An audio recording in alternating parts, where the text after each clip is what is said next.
Good morning. Welcome to the 19th meeting of the committee in 2013. Can I ask everyone to ensure they have switched off mobile phones and other electronic equipment, please? Agenda item 1 is business and private.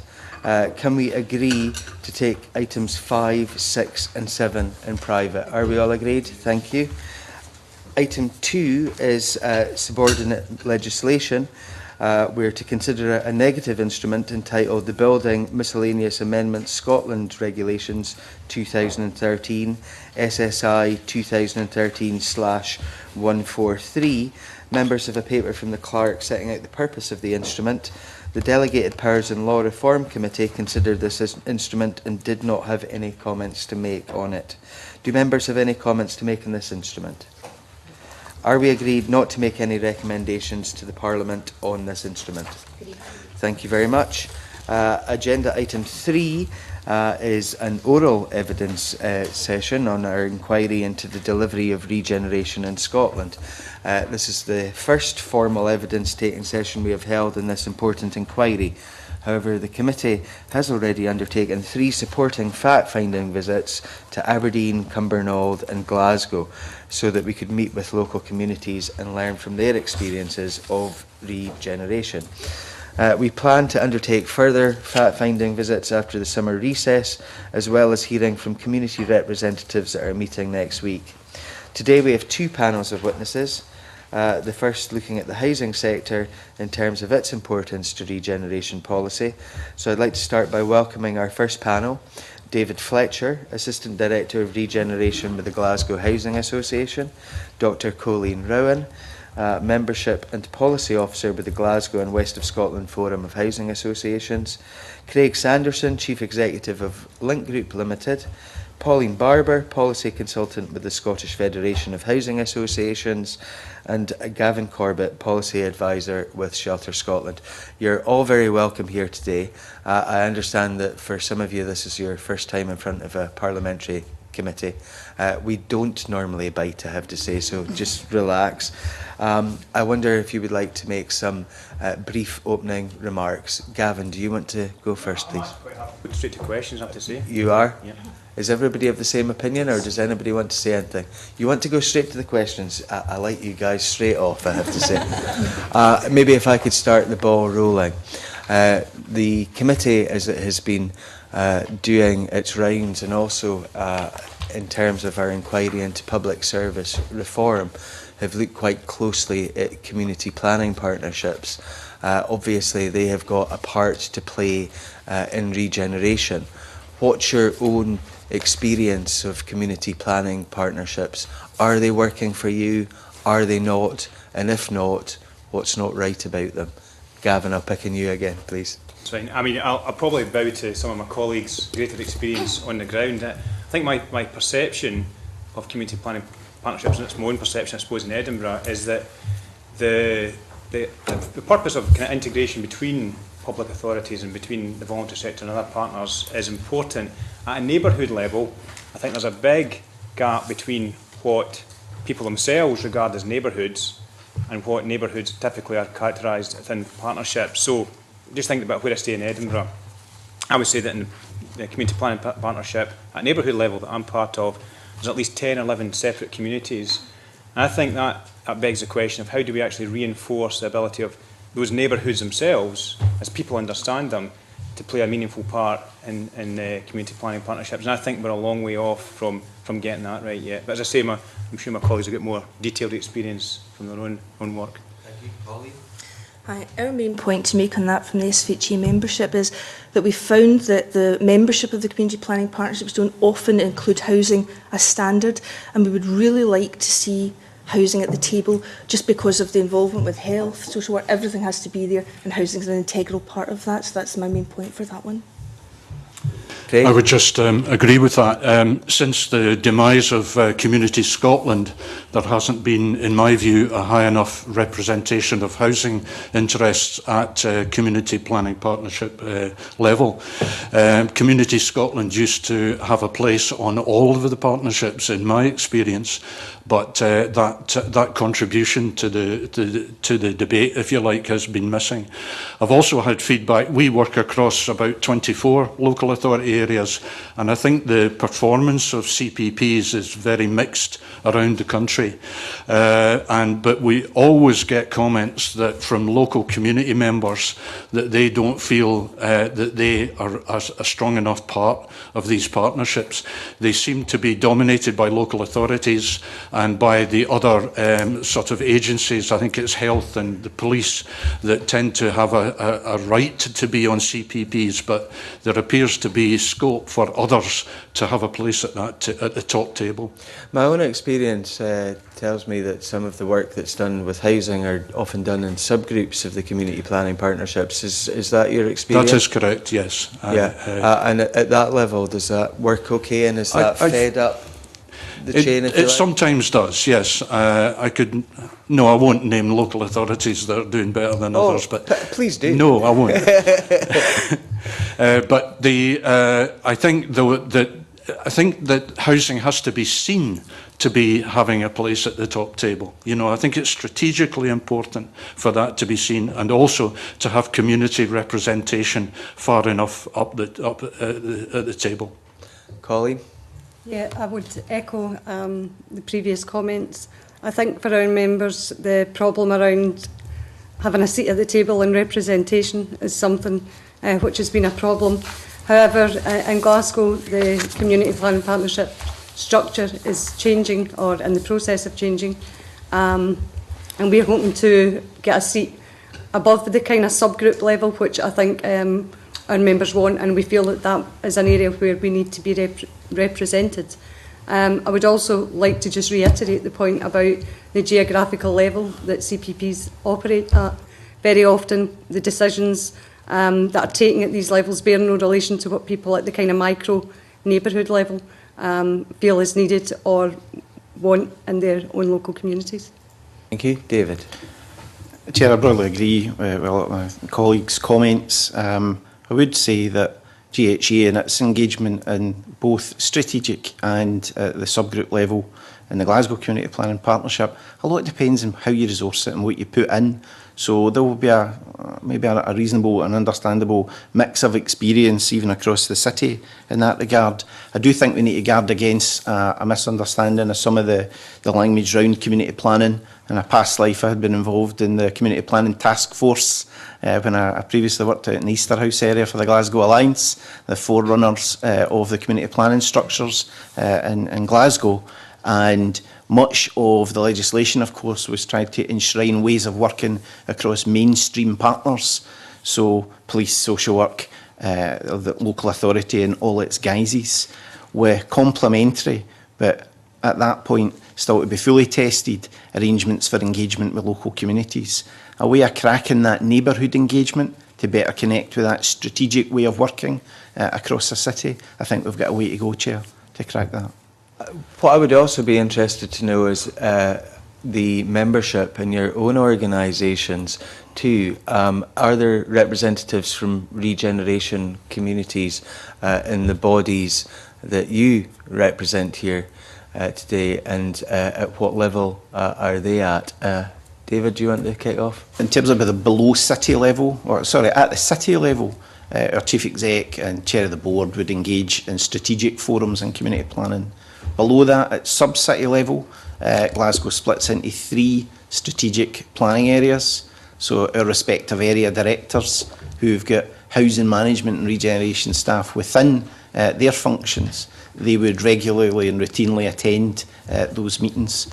And what then happens, Chair, I think you're correct, there's sometimes a plethora of other subgroups and working groups that present themselves at that more neighbourhood level, and that's down to area housing managers and the like, normally to participate at that level. But there's no ordinary punters, if you like, at a high level in your organisation, or at board level or at some kind of other senior discussion level? In our own organisation? Yes. Oh yes, very much so, Chair. Sort of tenants both at the board and across into our area committees, tenant-led area committees. Okay, so they have a strong voice in your Very much so, organisation. Chair. And we've tried to reinforce that with some devolvement of monies directly to tenant members in the area committees in terms of supporting local programmes of activity. And the others, Colleen, in your organisation? Yeah, can I just clarify the question? Do you mean... What I really want to know is how many ordinary folk from regeneration communities can take part at a high level in your own organisations, the organisations that you represent? Yeah, they're represented throughout our member organisations, local people, leading local people that are involved in regeneration in communities, and very often that's in conjunction with our members that they're carrying out the projects or initiative. And is that at significantly high levels of these organisations? Yeah. Okay. Craig? Yes, Link has a group structure. The parent company has 3 tenants on the board currently, but our subsidiary company that actually does all the housing management function has a majority of tenants on its board. A lot of those tenants come from areas where we are hoping to undertake regeneration activities. Thank you. And Pauline, in terms of your member organisations? In the SFHE, a number of the members on the council of the SFHE are tenants as well, so there's certainly quite a mix in that level of board. I don't suppose the question really applies very much to No, that's Sheffield. right. My own organisation is probably a bit different from the other organisations here in the sense that they represent organisations that work with neighbourhoods as neighbourhoods. Our role is primarily working with disadvantaged people, most of whom live in disadvantaged areas, but it's a different kind of organisation. John Wilson, please. Thank you, Convener. Good morning, everyone. Just a supplementary in terms of the question about GHA and community representation on the GHA board. Now, my historical experience of GHA is that they tended to be very top-heavy in relation to, and top-down in relation to communities. And where community representatives were coming forward who were critical, or GHA might describe as overly critical, of the strategy and direction of GHA, were actually kept off or refused, or in fact in some cases removed from the board of GHA. Does that practice still exist in GHA? Do you still vet who comes onto the area boards and who comes onto the GHA board itself? This Chair, I'm recognising as the question has been posed that way. What I would confirm, just for avoidance of any doubt, the Chair of the GHA board is a tenant member. There are other tenant members on the board, I think it's 5 tenant members just now, and tenant members make up the majority in the board and have done historically over the life of GHA, and that's been further reinforced by the area committee structure, which is also tenant-led, and majority of tenants serve on the area committees. Just for the record, you said 5 tenants and they make up the majority of membership. Is that a membership, a board of 9, is it, for the record? I'll double check that, Chair, but I think that's the case, yeah. Okay. As I said, Convener, I was just seeking that clarification because there is an issue about community representatives coming forward from communities trying to represent their communities. And as I said, some experience in the past was that some of these members felt they were being blocked from going further in terms of the organisation and taking up their rightful place as they saw it as elected representatives of the communities that elected them. So it's just to get clarification on that, Convener. Thank you. Margaret Mitchell, please. Good morning, everyone. I wonder if I could just focus on some of the evidence we received from Dr. Rowan, which I think reflects the discussion so far. You note that in this economic climate, it's important to think innovatively and creatively about different models of regeneration. You again emphasise the partnership working with communities in the third sector, very much involved in the local mechanism to change the culture of public services. But particularly, it's not about funding, you say, but different ways of doing things. Have you any examples? And the other panel members, have they any examples of different ways of doing things that would be good examples of regeneration? Well, I would just like to kind of start with, obviously, a bit of background about those comments. I think that our members obviously have been doing regeneration in one form or another for the last 30 years, so there's a lot of innovative examples. I think we work with communities, it's local people leading, local people are governing CCHAs, and I think with regards to partnership working, there are a myriad of examples. The neighbourhood audit stuff that I included in our submission is one example. Both Govan Hill Housing Association and New Gorbals Housing Association have carried out a neighbourhood audit of their area. And this is really in the context of the Christie Commission and the upcoming Community Empowerment and Renewal Bill to really look at preventative measures. We've fed back or had feedback from these organisations about some of the partnership work, and it was an exercise in mapping partnership working in these areas. First of all, the organisations and agencies that do operate in the areas, the close partnership working between the Housing Association for specific programmes or initiatives, and the more intangible forms of partnership working where... Example of something, because I think that makes it come alive. Yeah, for instance, in New Gorbals, the credit union, the local credit union, which was going to be shut down because of the premises. I don't know whether what the story was with the premises, whether they were being condemned or whatever, but the Housing Association actually gave them new premises, refurbished these premises, gave them a start-up amount of money, and now the credit union is up and running.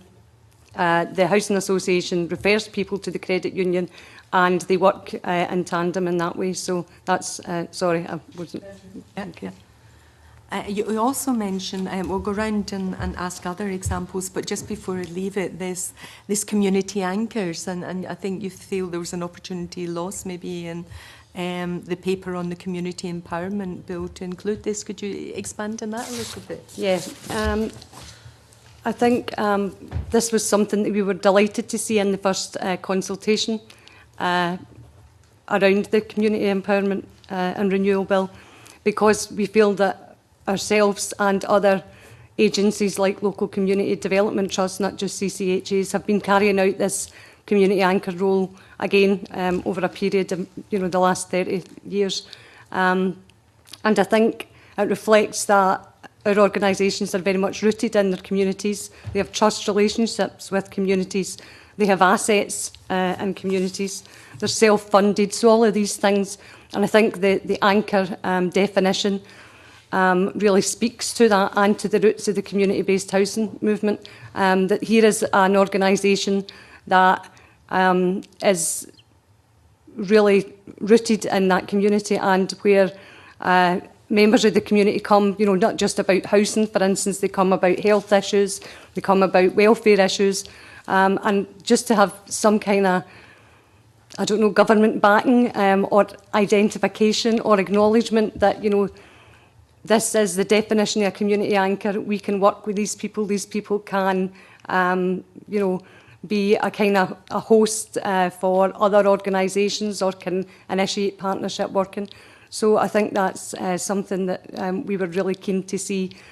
I don't know how you would go about it, but recognition enshrined in the bill. And I think Pauline and I have had discussions about this and about how important we feel it is for our members. I think that ties in very neatly with the suggestion in one of the other paper submissions that rather than all the funding going to CPPs, if you identify your community anchors, people who are well placed in the community to deliver on projects, then if they were funded directly, it might be better. Are there more examples of innovation around the table, Gavin? Well, I suppose one of the things I want to say, yes, there are thousands, and I'm sure we could spend easily the full hour giving examples. In some ways, I think... One will do. Well, no, because I think the purpose of the strategy, and I hope also something that will come from the inquiry, is that they need to say, well, if we've got lots of examples, have they been transformative and have they been lasting? Have they led to lasting change? And that's why I think the strategy as a strategy is important. So I'm going to let other people come up with examples, but I think there are lots and lots. In some ways, that's not the problem. There's plenty of innovation. It's the lack of sustained change that's been the challenge. I also wanted to come up with... I'm not going on to the outcomes a little bit, unless you can sort of say, well, here was an example of what we did, and this is what it delivered, then we could be in danger of talking about strategies and this level up here forever without actually delivering. Yes, but equally I would say that there are examples of a particular project which has proven successful in its own right, yeah, which has been well received and even internationally applauded, but the area itself hasn't changed. And I see that's the main purpose of regeneration, is to transform. An example of that, for example, something comes to mind. Well, I mean, I can't think of anything off the top of my head. And in a way, I just want to re-emphasise that in some ways I think that's... It's a useful thing in terms of celebrating regeneration, but I don't think it's really where the challenge lies. As I said, I think we could easily fill a very, very big report full of good examples of successful projects and initiatives. And I'm sure among them, what colleagues here have done, it's whether it's actually changed and contributed to change in the area as a whole. Okay, we can move. I think before we move on, sorry, Margaret, you said successful projects. And I think that this is very interesting because often we have had projects in regenerations areas which have been deemed to be successful, but the outcomes for people have not been that great. So you may have an internationally renowned project, but it has made very little difference in terms of outcomes. Would you agree that that's often the case? Absolutely, and I think the question then talked about outcomes, and I think that's right. I suppose one of the things that we've tended to do historically is judge outcomes in relation to number of buildings improved or how was the investment spent. And I think one of the emerging themes, and it has been emerging for a while. Looking at objects rather than people. Yeah, absolutely, and I think a key thing is regeneration. I'm sure this is a widely held view. It's not about places, it's not about property, it's about people. Yeah. But the way we measure regeneration has to echo that. And so we should be looking just as much at how we've built social capital over the period of regeneration as how much we've revamped X buildings or transformed that brownfield site. And I don't think we're at that stage yet where we value social capital improvement as much as physical improvement. Thank you. Sorry, Margaret. Okay. If you do think of any, or you want to give the committee that afterwards, that would be very helpful. Pauline? Obviously, as Gavin said, there are many examples. One I can give straight away is something like East Hall Park Housing Association, and this is echoed throughout the association movement. It's where they link up with perhaps a local college. There are opportunities for apprenticeships. There are opportunities for a job at the end of the day. They're working with procurement issues with the local contractors. These are on-the-ground things that work exceptionally well, getting people into employment, into further education. There could be lots of aspects of this work, and that's all kind of, majority of this is in-kind work that associations do. This is not them seeking money to do this. This is in-kind stuff that they get their staff to do, an application to perhaps the People and Communities Fund to get money to do a project on behalf of the community, working with a local project who's right on the ball about what's needed in the area.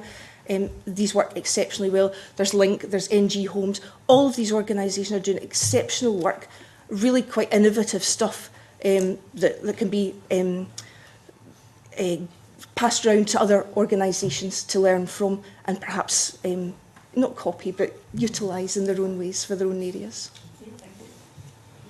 Yeah, I submitted a number of examples of things that Link has done over the years.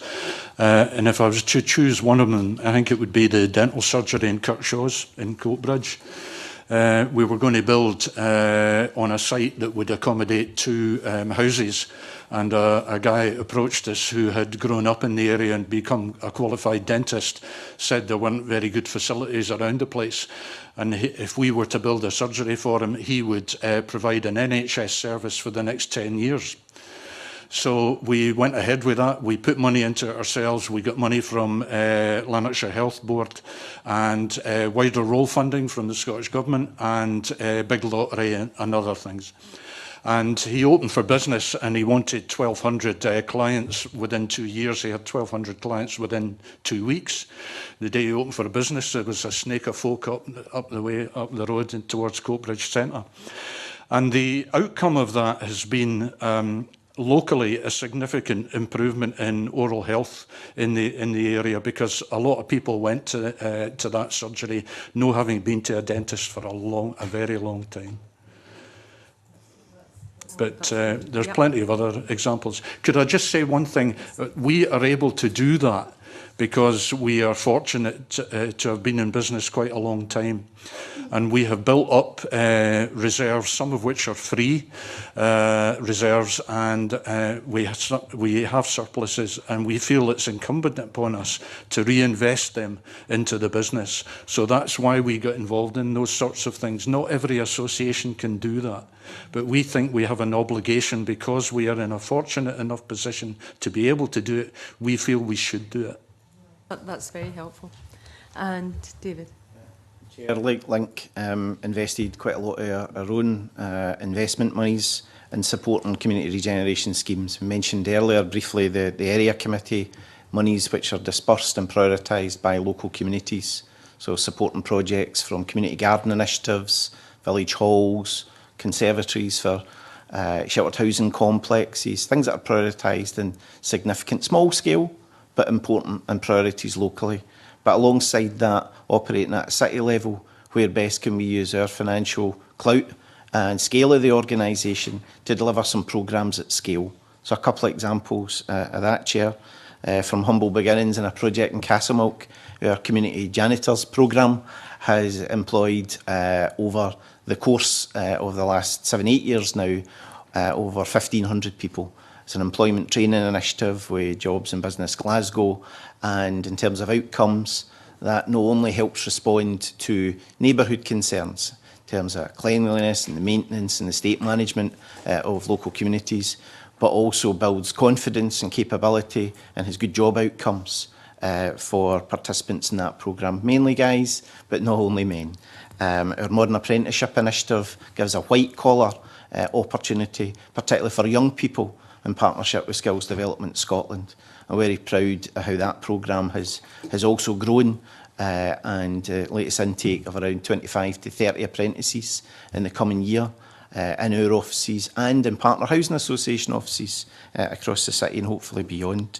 And maybe one other example, Chair, the community benefits legislation. Pauline had mentioned it in the context of East Hall Park. At the time of the stock transfer in Glasgow, there was great expectation that it would be a driver for jobs and training opportunities. So designing in to the procurement practice the appropriate community benefit clauses has been very successful in terms of jobs and training outputs that have been delivered, but also then sharing that practice. Commonwealth Games, Southern General Hospital, URCs as they came along, Ratlock included, has been a big part of the kind of role that we've tried to take on. Supplementary from John Wilson, please. Just to Mr Sanderson, you mentioned the Kirkshaw's dental surgery, and you mentioned the package of funding that came in. Could you tell me who owns the building? We do. Right, so the Link Housing Association have taken ownership of the building. Yes. What was the financial contribution from Link Housing Association to the creation of that building? I'm just trying to get to the issue about the funding. No, you mentioned a stream of funding. You mentioned Lanarkshire Health Board. You mentioned the wider role funding. You mentioned some of your own reserves.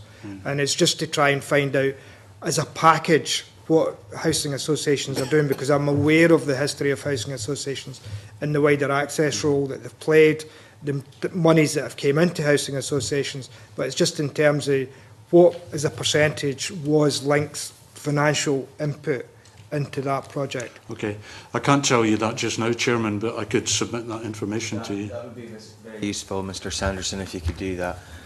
Margaret Mitchell. I think that's me finished that line right, of question. Thank you. Thanks. Stuart McMillan, please. Thank you, Convener. Good morning, panel. Just a couple of questions. So Mr Fletcher, you just touched upon the housing stock transfer a moment ago, and the questions I've got, just they kind of focus around the housing stock transfers, not particularly any one, just in general. When housing stock transfers actually take place, What kind of problems or issues actually arise from them in terms of the actual ownership, not so much of buildings, but of common areas, of pavements, etc. Because does that actually provide not so much an excuse, but I'll use the word an excuse in terms of actually trying to help regenerate a particular area, because if the local authority is either saying, well, actually we still own that, or actually saying, well, actually we don't own that anymore, but you actually own it, but there is some confusion about actually some of the ownership, not of the buildings, but of the other areas around the buildings. In terms of the common estate, I think that has, we've encountered that as an issue, and over the time since transfer, we've deployed a number of strategies to try and improve both joint working and the approach to the estate. In our own experience, it was the footprint of the buildings generally that transferred. The hard standing areas were often, in the vast majority of cases, the green spaces, the common areas with the immediate GHA estate had stayed with the City Council. So it does call for both strategic and good local working to ensure that we do not get missed spaces in terms of maintenance. What I would say in a direct response to that, a number of the environmental budgets that we created, a number of the initiatives from play to games courts and the like, we very much took on the view that what was important was the community ownership and dimension of this. Who actually owned it was less important. We were happy to invest in land that we did not own, and we would seek to ensure that it would be a good maintenance regime, either delivered by ourselves or the council in most cases. Pleased to say that's working well. Mr. Sanderson? Can you repeat the question? Right, okay. I thought you were directing it at David only. So. No, just it's in terms of when a housing stock transfer takes place. Yeah. And are there any issues that actually arise from that? Not so much in terms of the buildings, because in terms of the contractual elements, they'll be quite easy to deal with. But in terms of the common land and the pavements, etc., are there any issues that actually arise from any transfers? Yes, there can be. We don't have we don't have the same experience of stock transfer that David does, but in Port Glasgow, for example, we merged with the then Port Glasgow Housing Association, and there was a lot of garages relatively removed from the houses, and the owners of those garages didn't want to contribute to the cost of the overall maintenance. And we have still, that was about 5 or 6 years ago, and we still haven't resolved that issue. Any other examples? Maybe a brief supplementary, if I could. I should also have set the context that for local communities, first and foremost around the stock transfer, we've seen direct and tangible improvements in their housing conditions. But again, understandably, what moves over time is an increased focus onto the wider environment, and we've tried to reflect that in our own priorities, budgets and programmes to respond to that. And programmes, and I know you'll be speaking later in the day with Carol from GoWell, in terms of that longitudinal research, that helps bring through, as if there was any doubt, about the impact of the wider neighbourhood in terms of well-being and confidence and people's place in the world and place in the neighbourhood. Before I bring in Colleen here, who I think is wanting to come in too, one of the things which we have some concerns about is where general maintenance that should have gone on over the piece is billed as regeneration and has received regeneration monies. Do you have examples where you have done that, where in certain parts of the areas that you have housing in, it would just be maintained on a regular basis, but because stuff hasn't gone on in certain areas, it has then been billed as regeneration, and regeneration monies have gone in? Any admissions, folks? I mentioned earlier, Chair, the area committee funds. What we've tried to do with that is respond to communities' concerns where they maybe view an environment where, whether it's walls or planters or whatever, is no appropriate. It was maybe designed as such in the 60s and the 70s, but no longer meeting that community's needs. So in that regard, yeah, you could regard it as local regeneration, but we try where we can to make best use of mainstream budgets. That's the point I was making. Yeah. Because these things are often billed as regeneration, when in other parts of places it would have been dealt with under general maintenance from mainstream budgets. Are you saying that what you have done in Glasgow has been in the main, in terms of these maintenance issues, from mainstream budgets rather than from regeneration monies? It is both, Chair. It is both. Where we can to tailor that to mainstream budgets. I think we'll probably get onto the issue in some more depth later in terms of mainstreaming and versus regeneration, because one of the annoyances that I have had over many years is regeneration monies being used as a cash cow to stop mainstream funding being used for certain things. Sorry, Stuart. Colleen, I think, was going to answer. Yeah, really just to pick up on what David said, and I think it's the kind of further down the line stage of the stock transfer, second stage transfers to our members from GHA, and I think the kind of same problems around some areas being a bit woolly about who is responsible for them, ownership, etc. But I think, to reiterate what David said, most of our members have been quite willing to take on responsibility for these common parts and to factor in places that, you know, maybe they don't have agreement from owners, or there is some disagreement, some you know, kind of animosity almost in some mixed tenure closes or mixed tenure areas. However, our members are mostly, through their factoring subsidiaries or factoring directly themselves, happy to take on responsibility for a lot of these common parts. Okay, Pauline. I think there's also some innovative work going on in a lot of the associations in conjunction with the communities about areas which may have been lying waste for a long time. The example that I had recently was one of the wider role meetings, we still call it wider role meetings. It was the Shettleston Community Growing Project, and they took a bare patch of land, nothing was happening, it was owned by the association in the area, and they've turned that into a really impressive community garden. There's a section of that. People have their own allotments as well, and also there's a bit of employment and a bit of training involved in it as well. So it's quite an interesting little project. I'm not saying that will cover all the problems of all the issues of common land that are not being attended to, but there are things that the community see, and it comes from their level to say, we want to do something about that area, we're not happy about it. Who can we turn to? We turn to the local community housing association, the anchors there, and say, how can you help us to approach some of these issues? And that's worked really well for them. It's not just them, there's a few of those similar types of projects around. Gavin.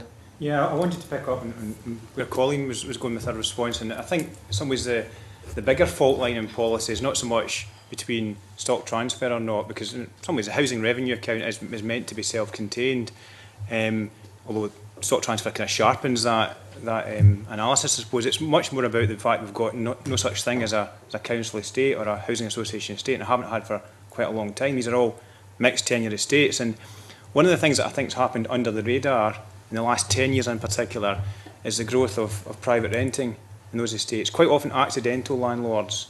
And what I hear all the time is those are the hardest people to engage in regeneration, and that spills over into who's responsible for the neighbourhood as a whole, when you might have 10, 15, even 20% of properties let out privately. And that's a major challenge that I don't think we've even identified yet. Stuart. Mr Corbett, you must have read my mind, because that was going to be my next area of questioning, particularly to the representatives from the housing associations. In terms of Mr Sanders and Mr Fletcher, I mean, do you have any particular examples of any challenges where there maybe have been any kind of extreme difficulties in actually trying to liaise with, particularly with the landlords within areas that you cover? Well, I will respond with an example which is close to Mr Pentland's heart. In Fordwood in Lanarkshire, we took on the responsibility for factoring a large area of mixed tenure properties, and it relied, our ability to maintain that area relied very much on contributions coming forward from owner-occupiers, and it just didn't happen. And much against our wishes and against Mr Pentland's wishes, we eventually had to withdraw from offering that service because we were subsidising it so heavily. Mr Fletcher. Many direct examples to offer back. In terms of alternate tenures and moving into some new housing provision, we've recently encountered an issue where Your Place, who's our large factoring subsidiary within the city, they're providing services in a new estate in North Glasgow, and that's been tricky, where the private developer had a responsibility and was being seen by the existing local communities. We've come into the neighbourhood to be shirking their services, not delivering for the community, and we're currently in the midst of collaborating with the council to help broker a way forward in terms of delivery of a more efficient and we believe a value for money service opposed to a poor and badly presenting service at present. Okay. Can I answer the question before the question came? I think in terms of what we do about it, I would say that at a local level, I strongly feel there's a case for looking at buying back some of these properties. If the price is right, if the condition is right and it fits into the stock strategy, so some of the properties are so badly managed and in such poor condition that they're acting as a real brake on regeneration and ability to house some of the most vulnerable people. I think at a national level, it means that we have to look much more at where we're going with private renting. It's a major part of our housing landscape now. We need to introduce greater security, greater stability, and some kind of certainty about affordability. And I think so that does speak to how national policy feeds into our local initiatives. Okay, thank you. Anne McTaggart, please. Pauline wanted to speak. Okay, Pauline. Just something very quickly to add to that. A number of associations have actually been approached by people who have bought their properties and want to rent on to take on the management of those properties. So that's quite an interesting aspect. I'm not saying it's completely widespread, but there are people that have come to us to ask for some bits of advice on how that could happen. So there are mechanisms to allow people who have bought properties and want to rent out, a mechanism to get the money, but it to be managed appropriately by a local housing association in the area. Thank you. Anne McTaggart. Can I ask, even just on the back of that question, over to GHA, how familiar are you now with people in the community that had bought their properties and now unable to sustain the mortgages for use to buy over? How familiar is that? It's very familiar. Chair, we get a numbers of inquiries. I was going to say every day, but certainly every week. We are participants in the government's mortgage to rent initiative. We've purchased, I think, around in the last year, gone around 40 properties across the city. Very much in keeping with what Gavin's saying. Sometimes it's individuals themselves, sometimes family members following a bereavement, approaching the association and looking for a bit of support. And yeah, we see that actually as a growing area in terms of the role we're playing in the city. Just another wee question you had mentioned earlier, David, about, it was way at the very start, about community involvement, and communities aren't really participating at their full capacity. How do you think we could best improve that? Well, we talked, I think that was in the context of the earlier question on community planning and the strategic structures, and then below city, but even still very large geographies that senior officers and the like are often operating at. I think it is a way, finding a way of engaging at a neighbourhood level. There have been some past practice, which I think later in the morning when you speak to Peter and some of the paper that he's put together, it demonstrates the examples that have come and gone over the last couple of decades of different engagement structures. I think it's finding a way of supporting, whether it's organisations like our own that operate at neighbourhood levels or other community-based organisations, but I don't think there is a single answer to that, Chair.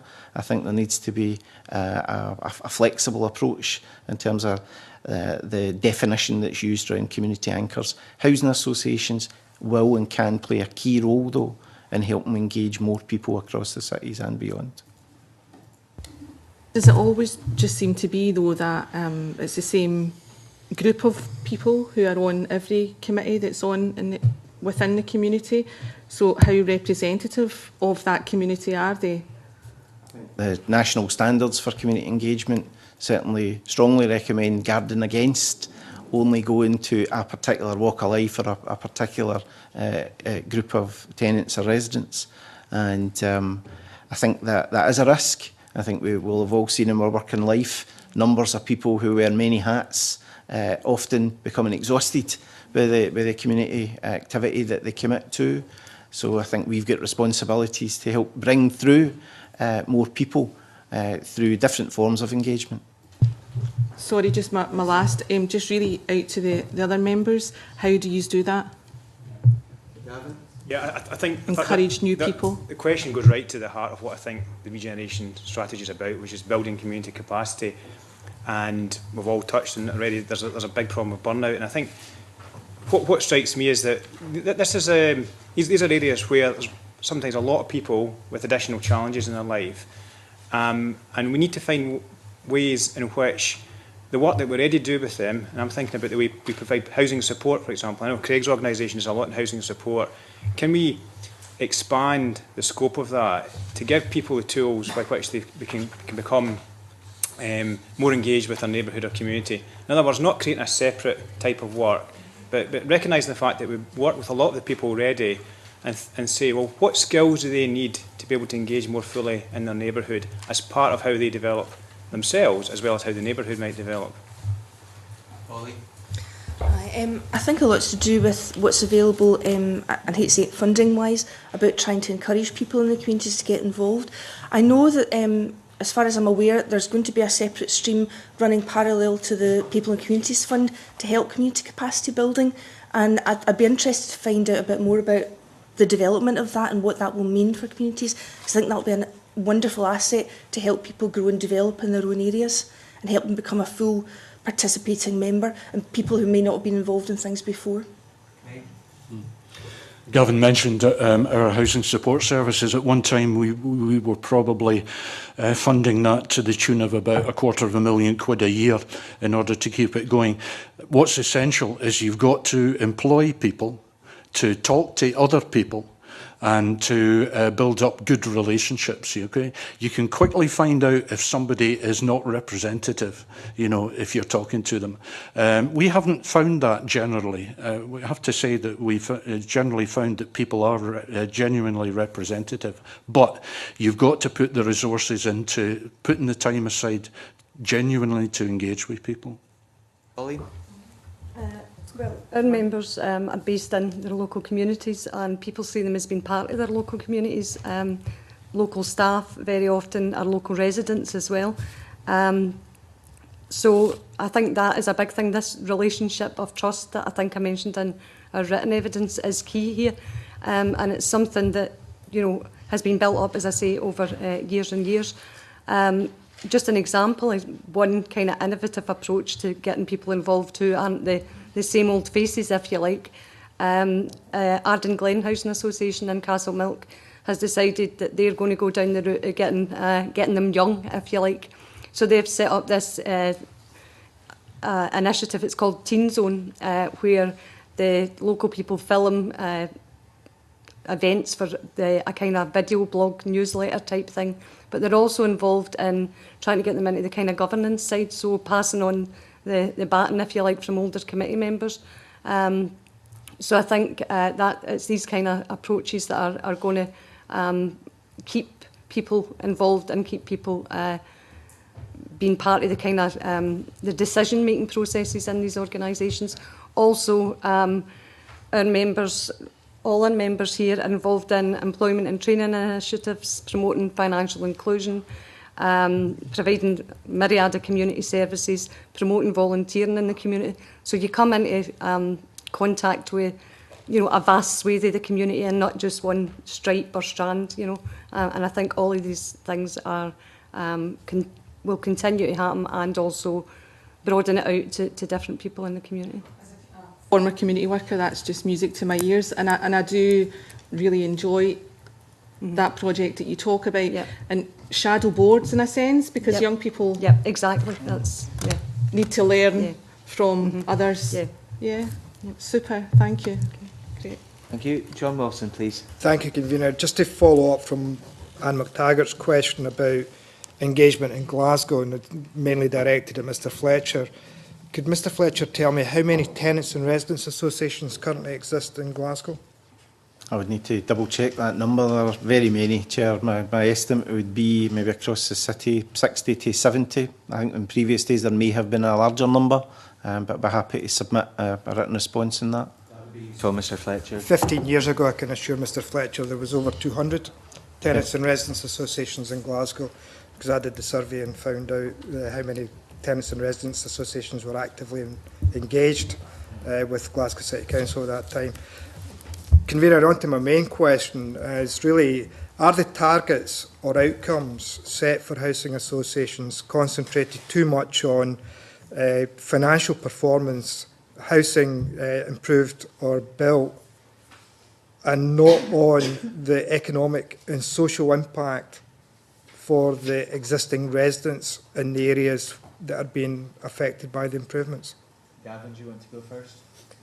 Yeah, I think, as I said earlier on, I don't think we do pay enough attention to the outcomes like building social capital in the way that we do to how much have we spent and how many houses have we improved. I think also the question touched on existing residents, and that's really important. That one of the questions for Regeneration all the time is how much have we improved place for the people who are there, and how much have we improved place by displacing the people who are there, and what happens to them. Now that's perhaps a research question, and it's one for later maybe, but I think that Regeneration is only successful if it works for the most disadvantaged people in the most disadvantaged areas, and that's maybe a big challenge for the Regeneration strategy as well, and it's a long-term aim. Pauline, please. Hi. I think most of us will recognise it's easier to measure the bricks and mortar side of things and the performance in that aspect rather than the social aspect of it, not to negate that of course, but I think it's important to highlight again there is a duty on associations to report to tenants on their performance within the Charter. So I think, I'm not saying it's a panacea and will cure all the problems, but there is a duty for the associations to report back and say what they're doing in an area, and tenants have been involved in the development of the Charter throughout its time. So in that aspect there has been that element, but I'm sure there could be more. Craig? I think maybe traditionally there has been too much of a focus on numbers of houses built and the finances of an association.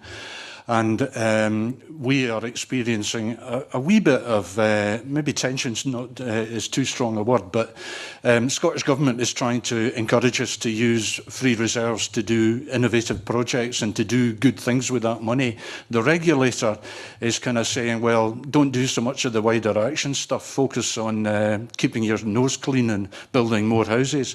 So we have a bit of a dilemma there. But I'm a big fan, as Anne McTaggart knows, of something called social return on investment. And I think we could all be doing more of that sort of thing. This is a process whereby you can prove how much extra social and environmental benefit comes from a pound's expenditure in building a new house, for example. So I think we could be doing more social impact measurement. There that the government were encouraging you to use those reserves, but the regulator was saying keep your nose clean and just build more housing. Am I right? I wouldn't say the regulator saying that, but the regulator is implying that, I think. The regulator is implying that. Okay, thank you. That might just be our experience. Maybe others might want to comment on that. I think that's very useful. If anyone has any other comments on that, I'd be glad to hear them. Colleen? I would just echo what Craig said. I think that's our members' perspective, by and large. Yeah. David? I don't have a direct experience of that, but I understand exactly as Craig is describing, Chair.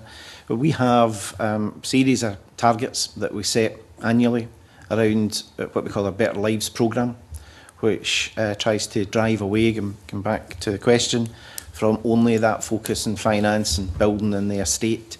So people-based programmes, employment and training I've mentioned, would very much endorse Craig's comments in terms of social impact investment. We Heriot Watt University, we had did a piece of work a couple of years ago to examine that jobs and training outcomes generated from the GHA investment programme, and we do need to do more of that as a movement moving forward.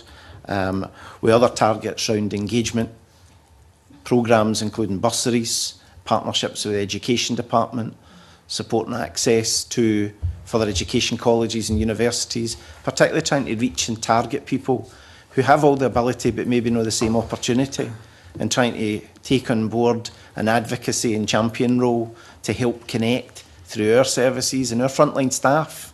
That's the reach and hopefully the ability of a large organisation like our own to try and reach people at some scale.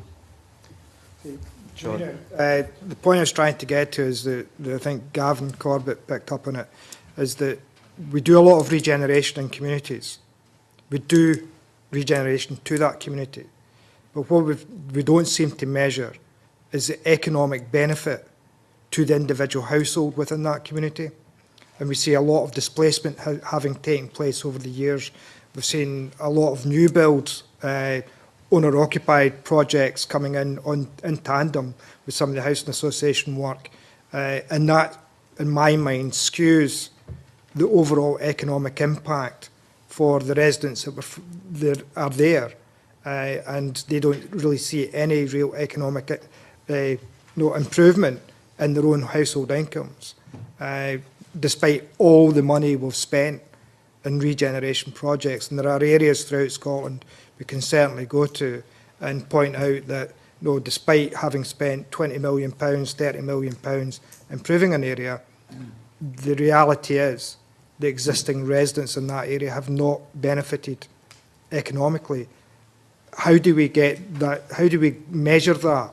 And is there enough being done to measure that economic impact on the individual household, not in the area, on the individual household of the people we are supposed to be carrying out regeneration to improve their lives? Well, I think the research question is probably through longitudinal rather than kind of short-term research, and that takes quite an investment. Others may be better placed to comment on how valuable that would be, but we need to be able to trace things over time and follow individual people, not just the area as a whole. Touch on one of the benefits that we might look at is, and I know in the GHA submission there was quite a lot of information about the additional benefits for employment and training and apprenticeships. Now, I think at best that's what happens in regeneration. We actually look at how people in the area benefit from activity in that area through using community benefit clauses and so on. I don't think that's necessarily universal yet, and I think there's a lot still to go in making sure that people in the area benefit. And I think particularly when we've got a crisis of young people unemployed, it's understanding that for some young people who are furthest in the labour market and who may be at risk of causing the kind of problems that a lot of communities get quite rightly distressed about, apprenticeships is too far up the line. We need to talk about introducing people to just the simple activities of getting up, getting ready for work, taking responsibility for yourself. And I think I'd like to see a range of more intermediate projects which allow young people who are furthest from the labour market in some of the most disadvantaged areas being able to gain from the activity that's happening around them. So in some regards, what you're saying is that some of the monies that government are directing towards regeneration would be better off in those kind of projects rather than the physical projects which we have seen again and again and again in some places. I suppose what we're saying, let's do the physical projects, but look at how they can give added value by directly engaging some of the people who might otherwise be quite distant from them. So it's not either or, I think, it's about how we add value to them. Grand, thank you. Who's going next here? David. Chair, going back to the question, we've embraced the Go Well programme, and I know you'll be hearing more about that in the submission from Carol and her team, which has sought to follow people, both staying in communities and moving.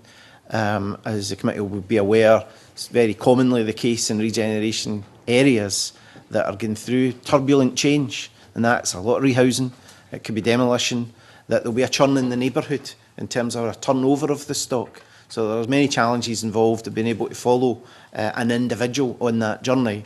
It does, as Gavin acknowledges, it does involve a significant amount of investment to do that right, and the skill set and experience to be able to do that properly, adequately well, and be able to follow over what the Go Well programme has sought to be a decade or possibly more. So we've sought to invest in that programme and learn lessons from it, not at the end of the period, but as we go in terms of interaction with the principal investigators in that programme. But we're getting quite tight for time now. Very brief supplementary from Stuart McMillan. Thank you very much to Mr Corbett. Just so on the back of your last answer, I've had a number of people contact me in the past regarding proposed developments in areas, and they have been widely consulted. But they're maybe not happy with maybe one or two of the outcomes, but they generally feel as if they actually have been widely consulted. Is that a common thing that you actually that you're aware of, or are you aware of kind of less consultation actually with tenants and residents? I suspect that every single evaluation of projects will say that there was some things to learn about communication and consultation. So I think it's a kind of always a path to be improved. I suppose I'm quite interested in how we consult, and I think projects like participatory budgeting, which are active forms of engagement rather than passive forms of engagement, seem to me particularly successful because there's an outcome that's not just about hearing your views, but actually involves the distribution of resources, and they seem to me to offer a way to go on this as well. Thank you. John? Okay, John Pentland, please. Thank you, Convener. I think just for the record, I have to say a big thank you to Mr Sanderson for his support and indeed his tolerance during the hard negotiations we had in regard to Forswood. And but moving on, as a panel will be more aware than anybody that obviously we're living now in a difficult financial climate. And do you see your role as in regeneration being restricted because of the obviously the significant cut in cost per unit for houses? And can you maybe just advise what that actually means to you and what it's done? Yeah, we're managing to keep the development programme moving forward at some scale in Glasgow. The Commissioner's right, absolutely, that brings other pressures and tensions. But we've certainly so far managed to do that very successfully, Chair, and we see that programme growing in terms of our work in Glasgow at this time. Okay, anybody else want to? Pauline, please. Aye.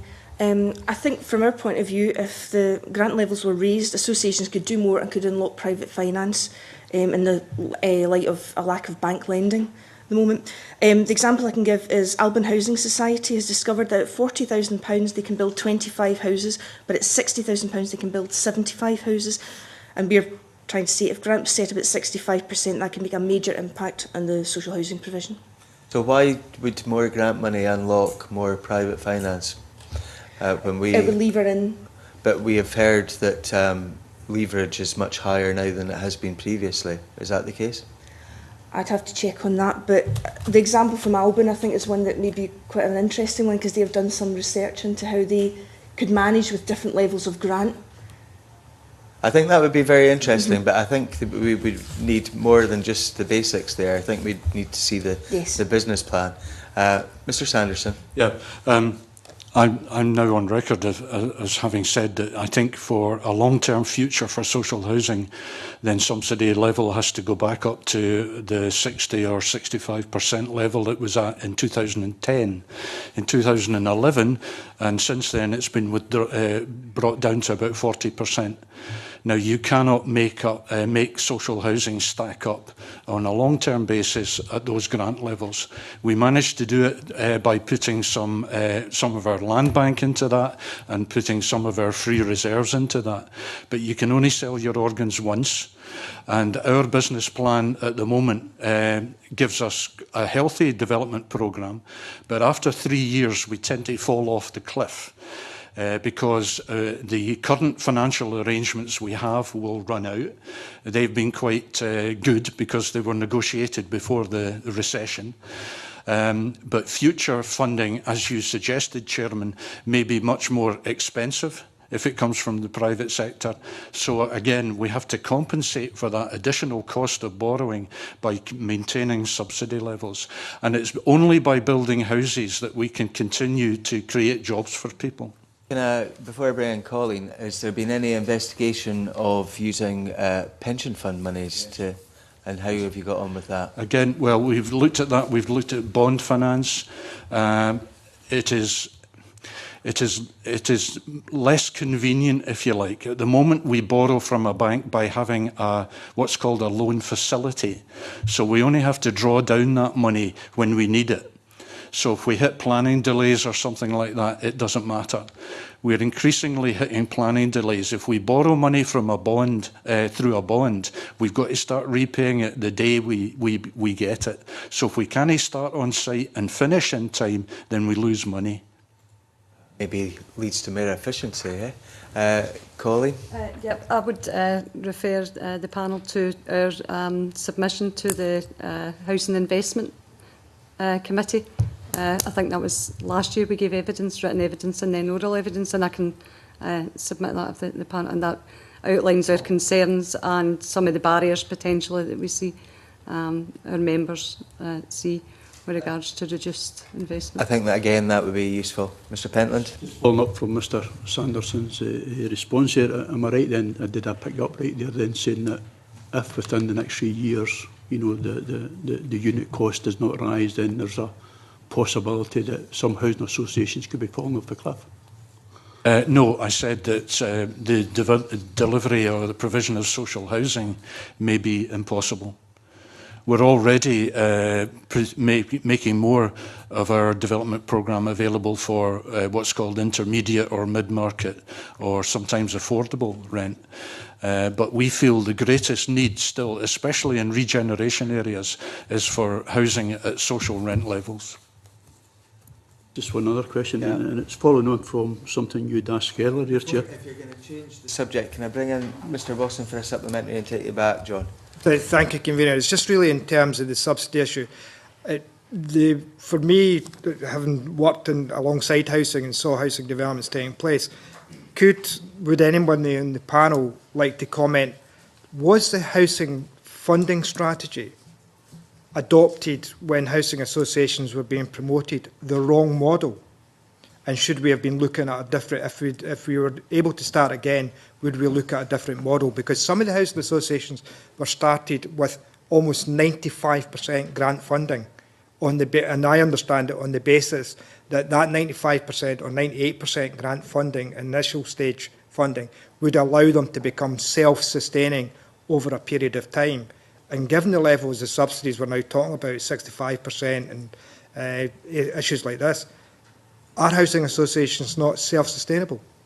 Will they continue to have high levels of subsidy, particularly when we get told local authorities can deliver a house for a £25,000 government subsidy, and yet we're being told here today that it's anything up to 65% subsidies required by housing associations? Who's going to tackle that briefly?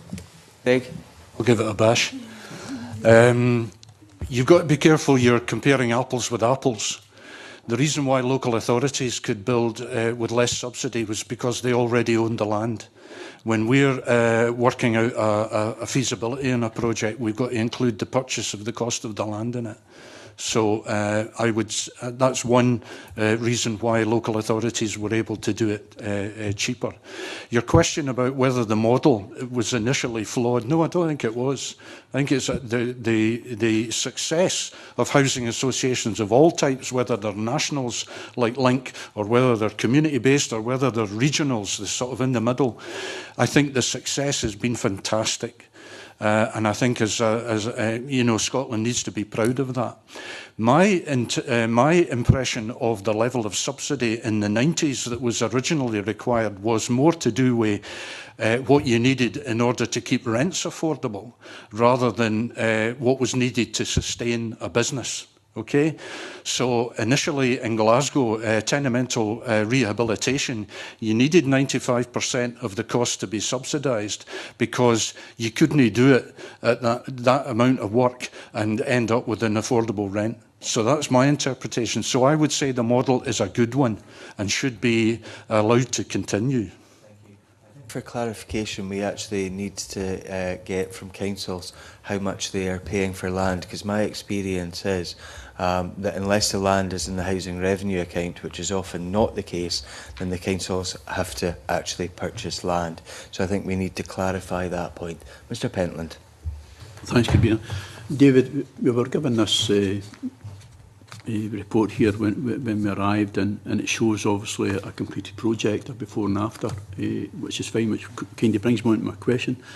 Do you believe then that your association role in regeneration is restricted by the pressures to maintain and improve existing stock, i.e. by, you know, you've got to improve energy efficiency, which then brings me on to the question, are you using some of the grant monies to pay for this? Can we go through this very briefly, because I have got other questioners as well who want to get in, and I want to get everybody in here, please, if possible. I'm not quite sure what grant monies, but certainly it wouldn't be our philosophy to be restricted, and we would see our role going far beyond the stock, and the examples which we hope have been useful for the committee to see certainly would hopefully endorse and support some of my earlier comments on our role as champion and advocate locally in neighbourhoods, often where no other community structures maybe exist, or where they do, how best to work alongside the voluntary sector organisations and others.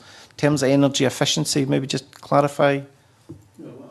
I'm asking is, obviously, is the time now being consumed in bringing, obviously, your older stock up to the standard which meets the energy efficiency targets? No, Chair, that is not the case. I did acknowledge earlier that in the early years, the GHA's programme, there was a massive push towards the delivery of the investment programme, because there was much of the stock in the city absolutely needed brought up to warm, affordable standards. Now, we're at a place just now where, not yet everywhere, far from it, Chair, but the vast majority of the neighbourhoods, £1.2 million has been invested. That, for the next period ahead, enables more resource, more staff time, more committee and board time to be invested in neighbourhoods, better lives programmes, more community-based approaches. Okay, anyone else want to have a crack at that?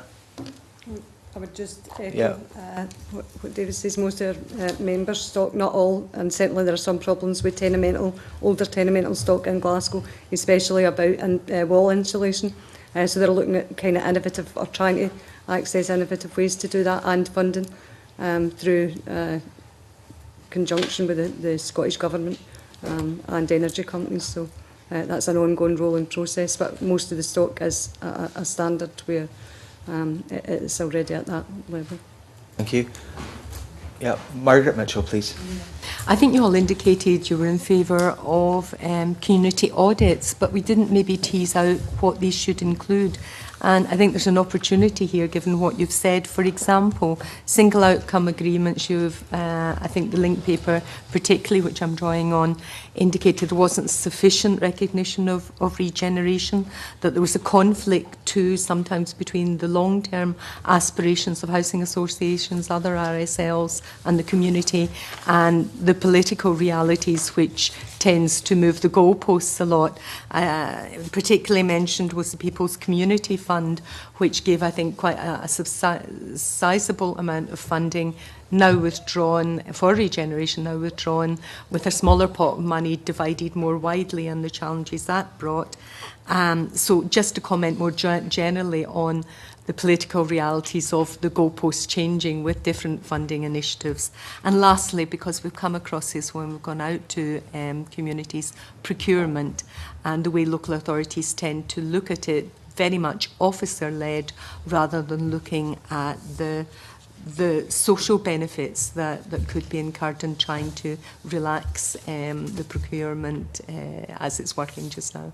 Okay, thanks. Very brief responses, please. Gavin, do you want to have a crack first?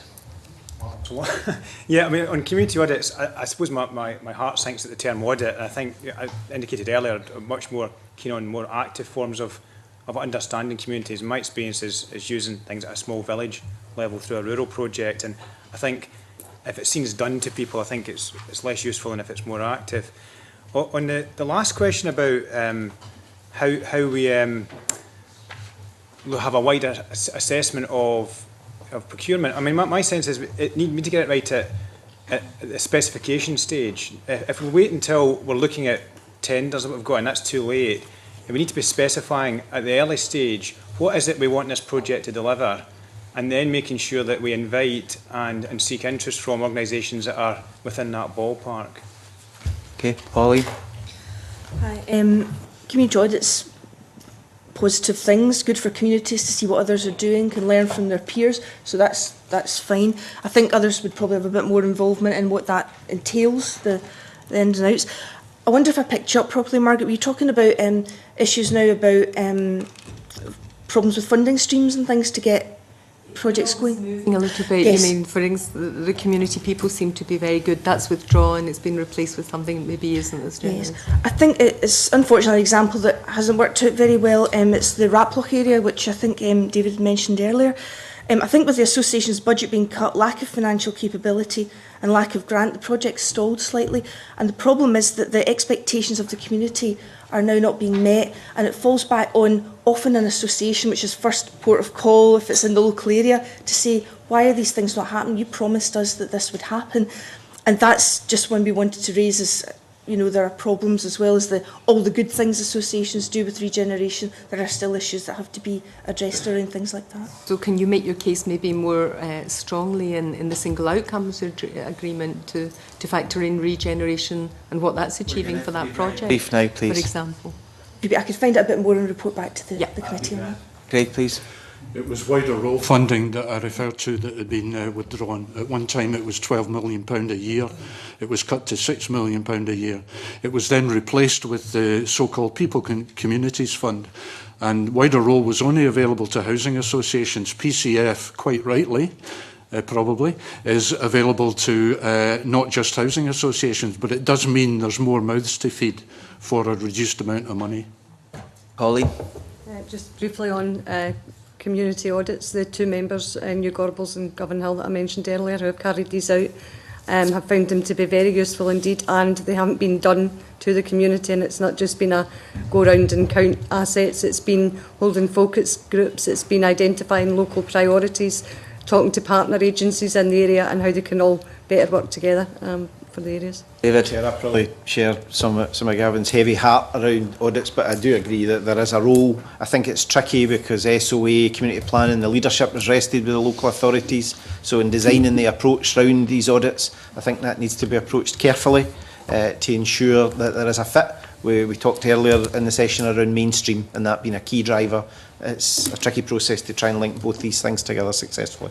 Okay, keeping on the subject of budgets, and I touched upon this earlier about mainstream budgets and regeneration monies being used in certain areas to fund things which in other areas would have come from mainstream budgets. And we have a submission from Peter Matthews who talks about that as well. Do you have examples of where regeneration monies have gone in to projects which should have really been funded from mainstream monies? As a former chair of a social inclusion partnership, I've got many, I have to say, but I want to hear from you. Who's going to have a crack at that? I don't feel I can comment on that, no. I don't. No. No. No examples that you could give of mainstream monies where they should have been used and regeneration monies have been used instead? I think, Mr Fletcher, you touched upon it earlier. I agree with your sentiment, Chair, earlier, and I'm saying that in a number of areas where responding to community priorities, social inclusion partnerships, I was involved in the one in Easterhouse for many years, often had to take a step forward, often trying to draw other mainstream partners to the table to deliver a community project.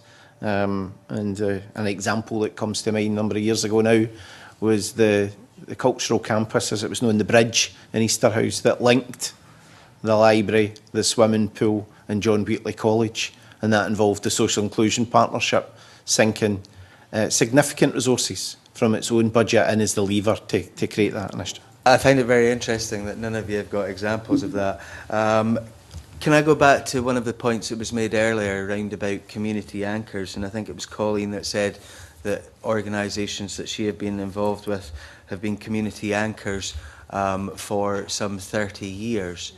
Community anchors is one of these new buzz phrases which tend to come along from time to time.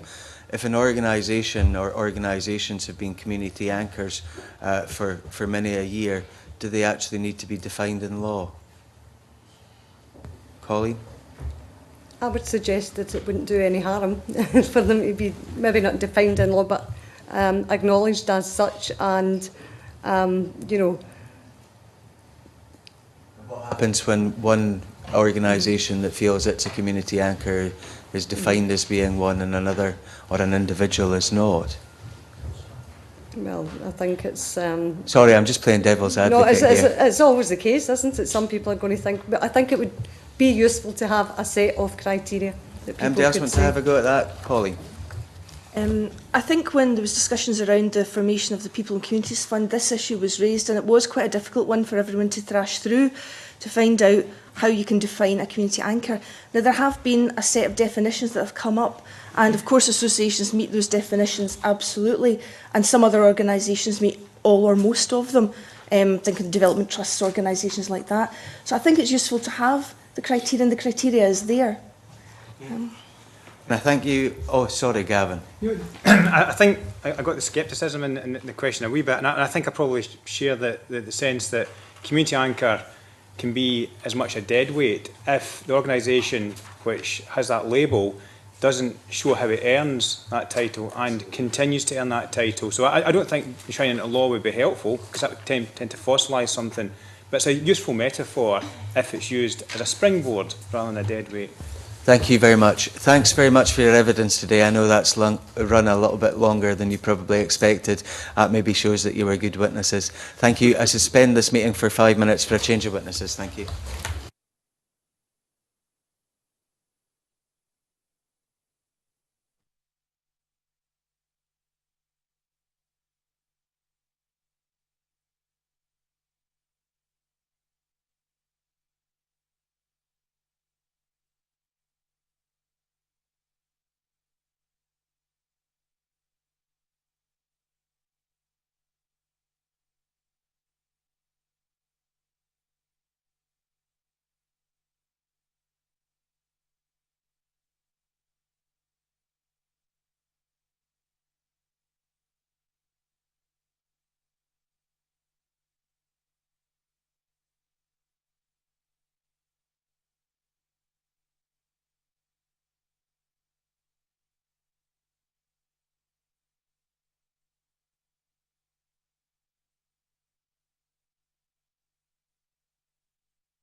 Tannahill, Director of the Glasgow Centre for Population Health and member of the Go Well project, Dr Peter Matthews, lecturer in the School of the Built Environment at Heriot-Watt University, and Annette Hastings, senior lecturer in urban studies at the University of Glasgow. I should say that I think one of the previous panellists thought I was scowling at them. It's pain rather than scowling, it has to be said. Again, I would say I know that for some of you this is your first visit to the Parliament. We don't bite. Would you like to make any brief opening remarks? No. Straight on to the questions. I love this. Can I start by asking the first question I asked the previous panel, and that's round about community planning partnerships and their role in regeneration. And I'd really like to know what you think of community planning partnerships in this particular sphere. If we could start with Carol, please. Thank you very much, Chair. The first thing I'd like to say is that the principle of bringing together all the main partners working in an area in something like a community planning partnership is undoubtedly a very good idea. And if community planning partnerships didn't exist, then we would all want to invent something like that. So the principle is a very good one. I think where there have been some concerns and some tensions is about the two different types of role that community planning partnerships are often looked to fulfil.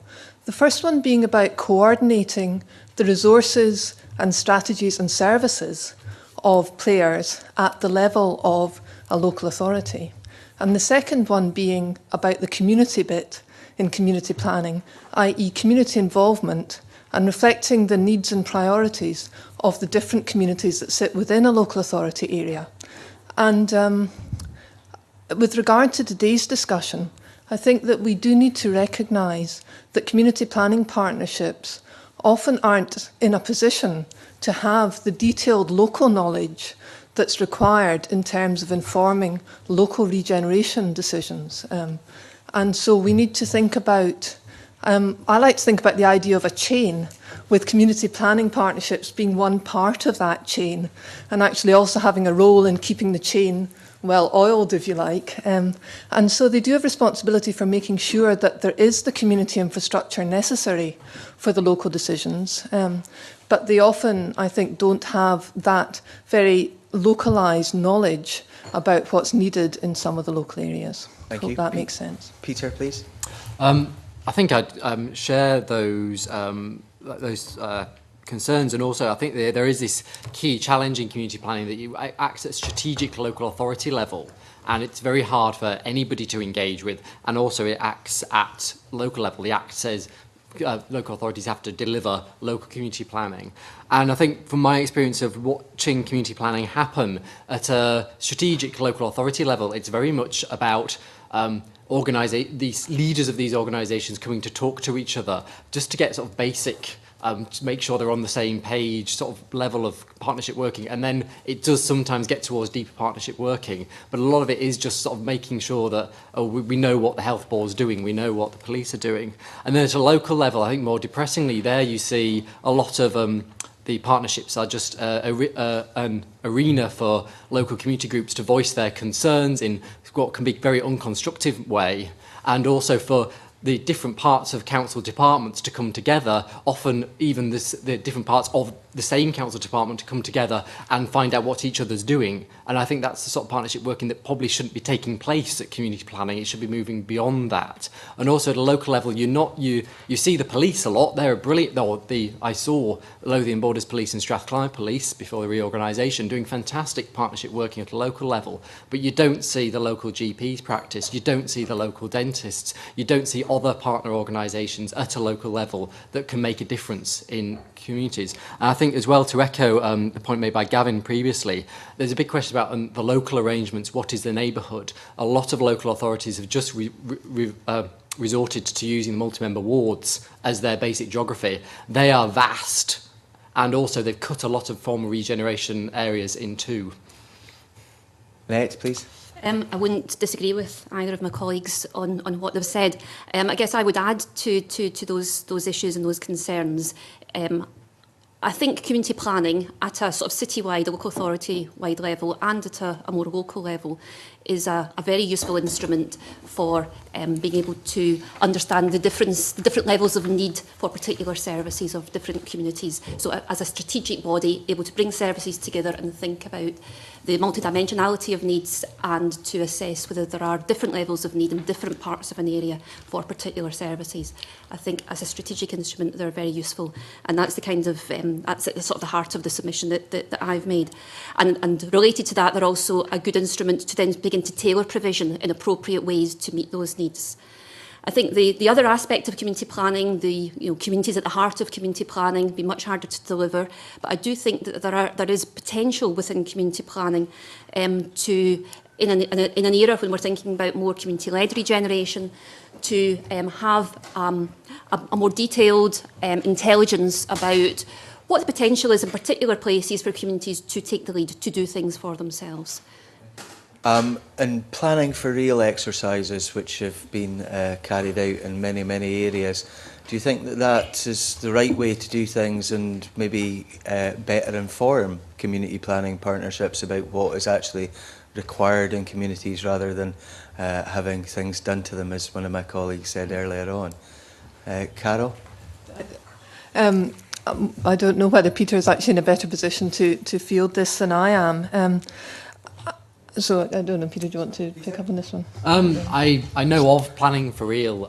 It's actually it's a copyright product, so I sort of have not been involved with it myself. I know of it and know the type of approach. I think by Aberdeen City Council, if I remember rightly. But there are a whole range of different methods of engaging communities, of allowing communities themselves to come up with their own vision of where to get to, where they want to be in the future. The charrettes have been quite popular in land use planning around master planning new neighbourhoods quite successfully with the Sustainable Communities Initiative in Scotland. So I think I wouldn't like to sort of say there is one ideal method. There are a whole range of methods, and I think increasingly new technologies as well are changing the sort of types of methods and how we might think about using different methods to engage a community and allow a community to vision. And I think it's also quite important when we talk about regeneration communities.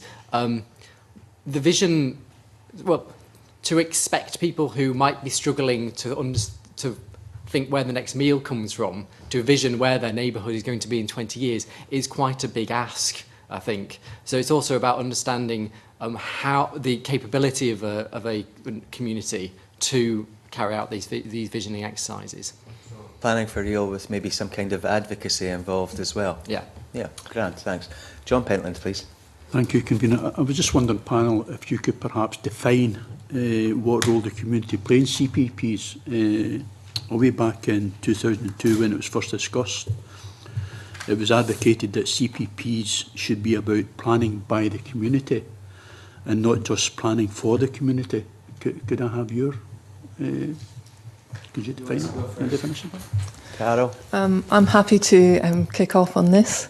And my experience is particularly in the Glasgow context. And I know, as has been mentioned earlier, that community planning does operate in different ways across the country. So I have a partial view of this. And I think that what we've seen in Glasgow are a number of different approaches and efforts to try to enable community involvement in community planning, particularly through the more devolved sector-based community planning structures, and currently focusing that on community council involvement. But I think that everyone recognises that that's limited and really doesn't go far enough, and that we do need to find new ways of involving the community. Our experience in Go Well, which isn't particularly focused on community involvement in community planning, is that over time, people are feeling that they have an increasing amount of influence over the decisions that affect them. So we are seeing progress over time in terms of members of the communities that we are studying feeling that they've got some say over both over neighbourhood planning, master planning and so on, and over direct housing allocations and things like that. But that degree of influence is least in the areas that require the most regeneration. So there is a gradient across the city in the extent to which people feel that they've got some influence. And they also feel that they've got least influence over the big decisions in the city. So we ask a kind of scale of questions, to what extent do you feel you've got some say over issues affecting your own home, and then to what extent do you feel you've got a say over issues affecting your neighbourhood, and then to what extent can you influence decisions by organisations like the council or the health board. And we clearly see, the more that you go away from the decisions that are directly about them and their household, the extent of influence people feel they have decreases. So there's a long way to go in this. And as I said in answer to the first question, I think that part of the solution will lie in further developments of community planning, but I don't think that's the sole answer in terms of community involvement in decisions. Annette? I should say that I haven't done direct research on community planning in Scotland, so my comments would be based on research on community engagement and other kinds of spheres, but more historic than current. But I do speak to people who are involved in community planning. I have formed an impression of some of the difficulties. I would agree with Carol. Most of the evidence is that good community engagement happens about things that are very concrete and real in people's lives. It's about their home, their street, their neighbourhood. Very little evidence of real impact at a strategic level from ordinary lay people. And I would suggest very little evidence of innovative approaches to enable people to make that link and to make that leap between having, feeling empowered and feeling that they can make a difference at the local level, and having the skills and the tools at their disposal to make a difference at a more strategic level. So I'm not sure about the potential of community planning as a vehicle for the empowerment of ordinary lay people as the way forward. For some people, it will provide a forum for them to vent their spleen or to make positive, constructive suggestions. But I do think that real community engagement has to be tied closely to people's real immediate concerns. Sure. Yeah, I think in answering this, I'll link it back to the question in the previous session about sort of the usual suspects, and that sort of, I think that's an undercurrent here as well. And I think when we talk about the usual suspects as well, one of the challenges I find is that we come at that debate from sort of an uninformed point of view of what is representation, what does it mean to be a community representation. So we all understand that the MSPs around this table, you are legitimate because you are democratically representative because you are elected. That's very good and that's very clear to understand. But there are other forms of representation that are understood by political scientists that are about making these people like the usual suspect, ensuring they have the capacity and the support to speak to their community, to be able to represent their community in the round. And I accept that many of these usual suspects don't do that, but also we shouldn't then blame them if we don't support them in trying to do that. And there is a real role for community development here in supporting these people who are brilliant. They're volunteers. They're willing to come forward and do this work. I'm not really willing to go to my local authorities' neighbourhood partnership meetings because, quite frankly, they're quite dull. So if these people are willing to do it for me, that's fantastic. But also, I think when people sort of say, oh, they're the usual suspects, they just complain about the streets being clean, you just think, well, why don't you clean the streets? Then they might stop complaining about the fact they don't get basic everyday services done right, and they might move on to start thinking about some of these bigger strategic issues as well. I'm glad to hear that you think MSPs are legitimate, because we're supplementary from John Wilson, and then Stuart McMillan, then Margaret Mitchell, please. Thank you, Convener. It's just good morning, or still morning time. Dr. Matthews, you actually talked about the usual suspects and how we actually deal with usual suspects. Now, I remember in my days in terms of community development, working in community development, we used to actually talk about some of these usual suspects being the fingered elites, the ones who were actually selected by certain bodies and certain organisations to become the legitimate community representatives. And MSPs, as the convener just said, we are democratically elected, we stand for election, we get elected. What I find with many of these usual suspects is they don't go through any democratic accountability process within their communities. And so communities become disengaged with the usual suspect, and the usual suspect starts becoming part of an elite that isn't accountable to the rest of the community, and in some cases may actually become divorced from that community. How do we actually ensure that these usual suspects are accountable to the community they claim to represent, and like councillors and MSPs and MPs are held accountable on a regular basis? Who's going to have a crack at that first? Peter. My lights come on. I think the question of accountability is a difficult one, and as you say, these representatives aren't elected. I think it's also very important to recognise that this is not just regeneration areas, this is communities across Scotland in all these sorts of representative bodies. And I think I'd reiterate what I said before, it's the role of good community development. Good community development, supported community development, enables these community activists, these usual suspects, to be supported, to engage with their communities, to listen to their communities, and to take on that role in an active way. And whereas many people in more affluent neighbourhoods have their own capacities and their own capabilities to do that, maybe they're retired, they're former professionals, they've got the skills to do this themselves. Many of these, the activists who might already be active or wanting to become activists in regeneration areas don't have that capacity, don't necessarily have those skills, and there is a role for community development there. Carol or Annette, do you want to?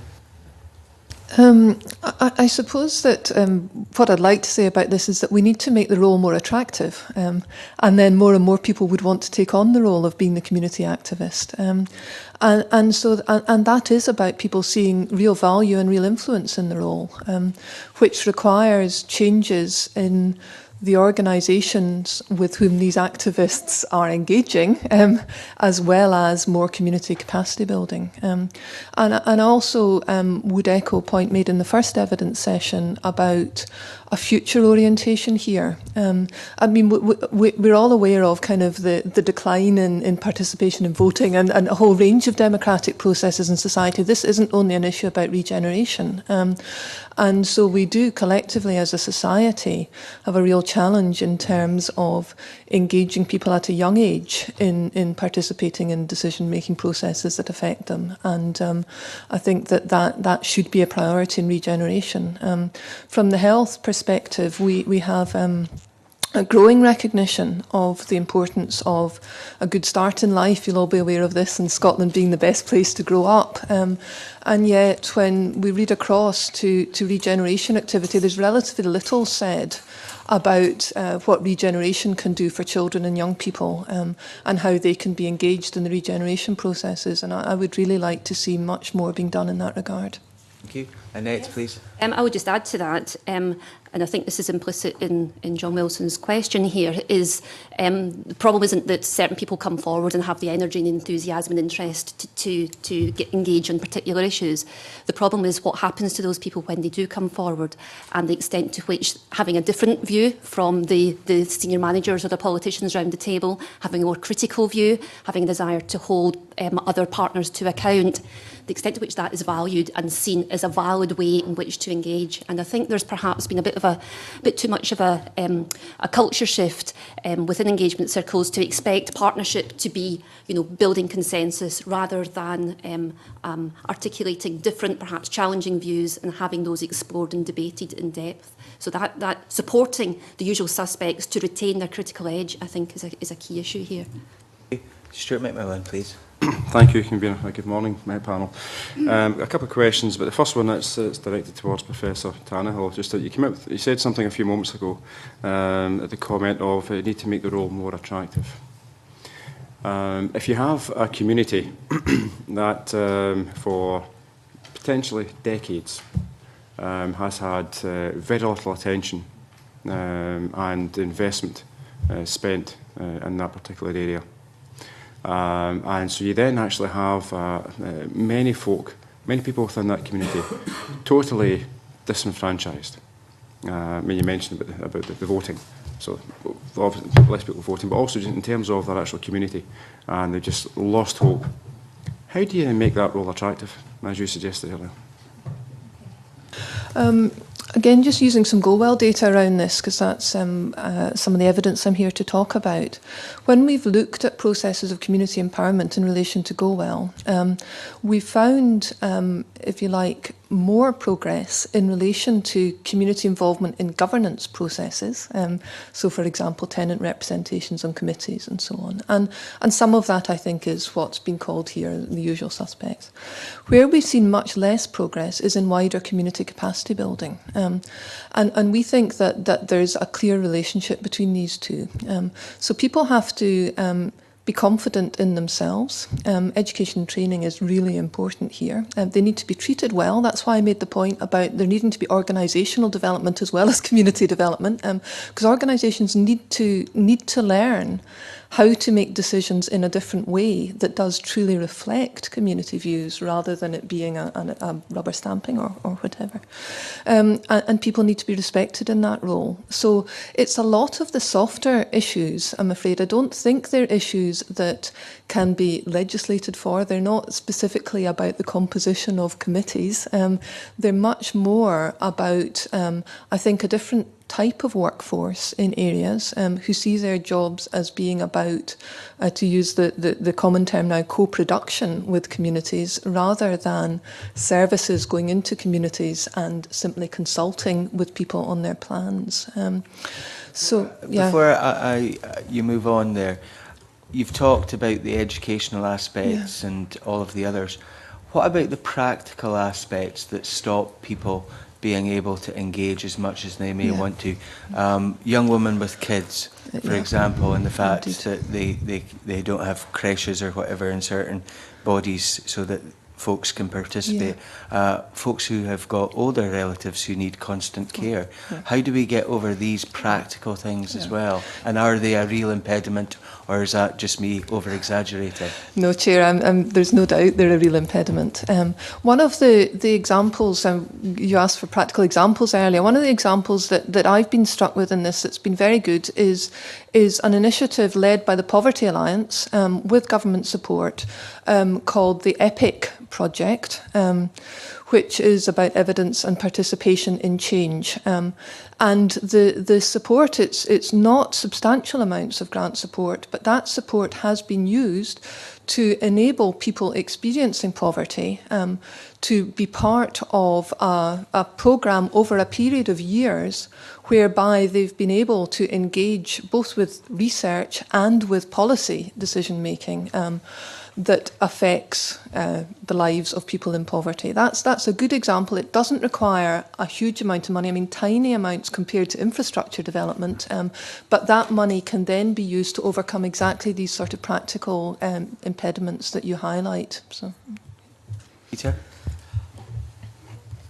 I think what's just coming to my mind then as well is also thinking about other ways that people can be engaged, and we tend to think of community engagement in terms of communities, representatives of groups engaging in formal partnership processes, and we don't explore, well, how else can you engage with activities about your place and also with the local state. And on the latter, we don't really think about sort of what I refer to as citizen-initiated action. So that's picking up the phone, phoning your local council to get something done, and making sure that that is fully understanding the differential impact of that, and the fact that some people in affluent neighbourhoods might be doing that a lot more than people in less affluent neighbourhoods, and that having impact on service delivery.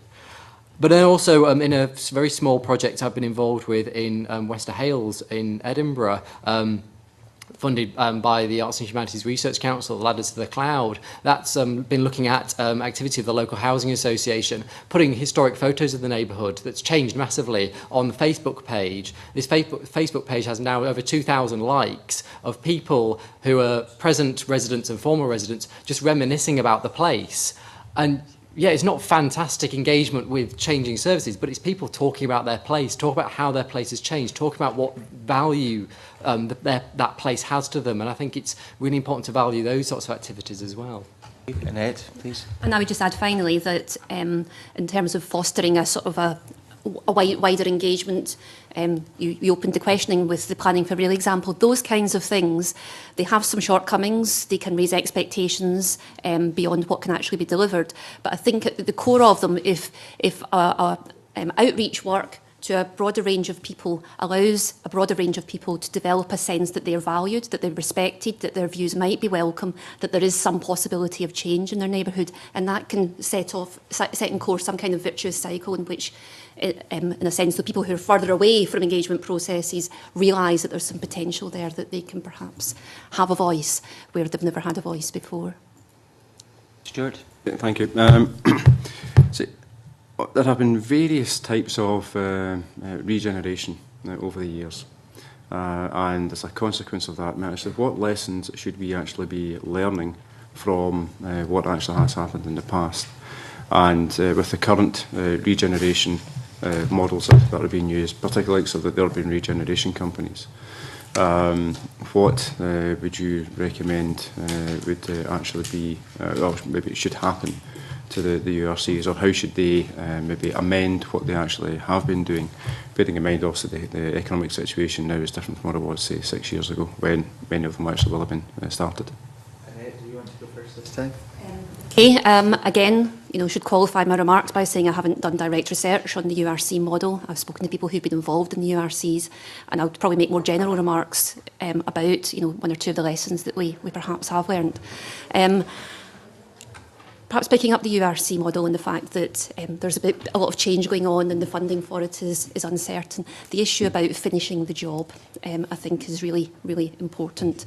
The Go-Well evidence suggests this, and certainly the research that I've done would suggest the importance of concerted effort, intensive effort, which does finish. And that kind of effort picks up, the need to not just do housing investment, but to do investment in the wider environment and wider quality of place, which is my submission, and perhaps we'll get a chance to talk about that at a later stage. Evidence from the ground, from people who live in regeneration areas, is that quite often it's the regeneration intervention itself which is the last straw in terms of them wanting to leave a neighbourhood. The dirt, the noise, the disruption, the uncertainty. Long-standing residents can decide, right, this is the time to move. They don't want to live through that.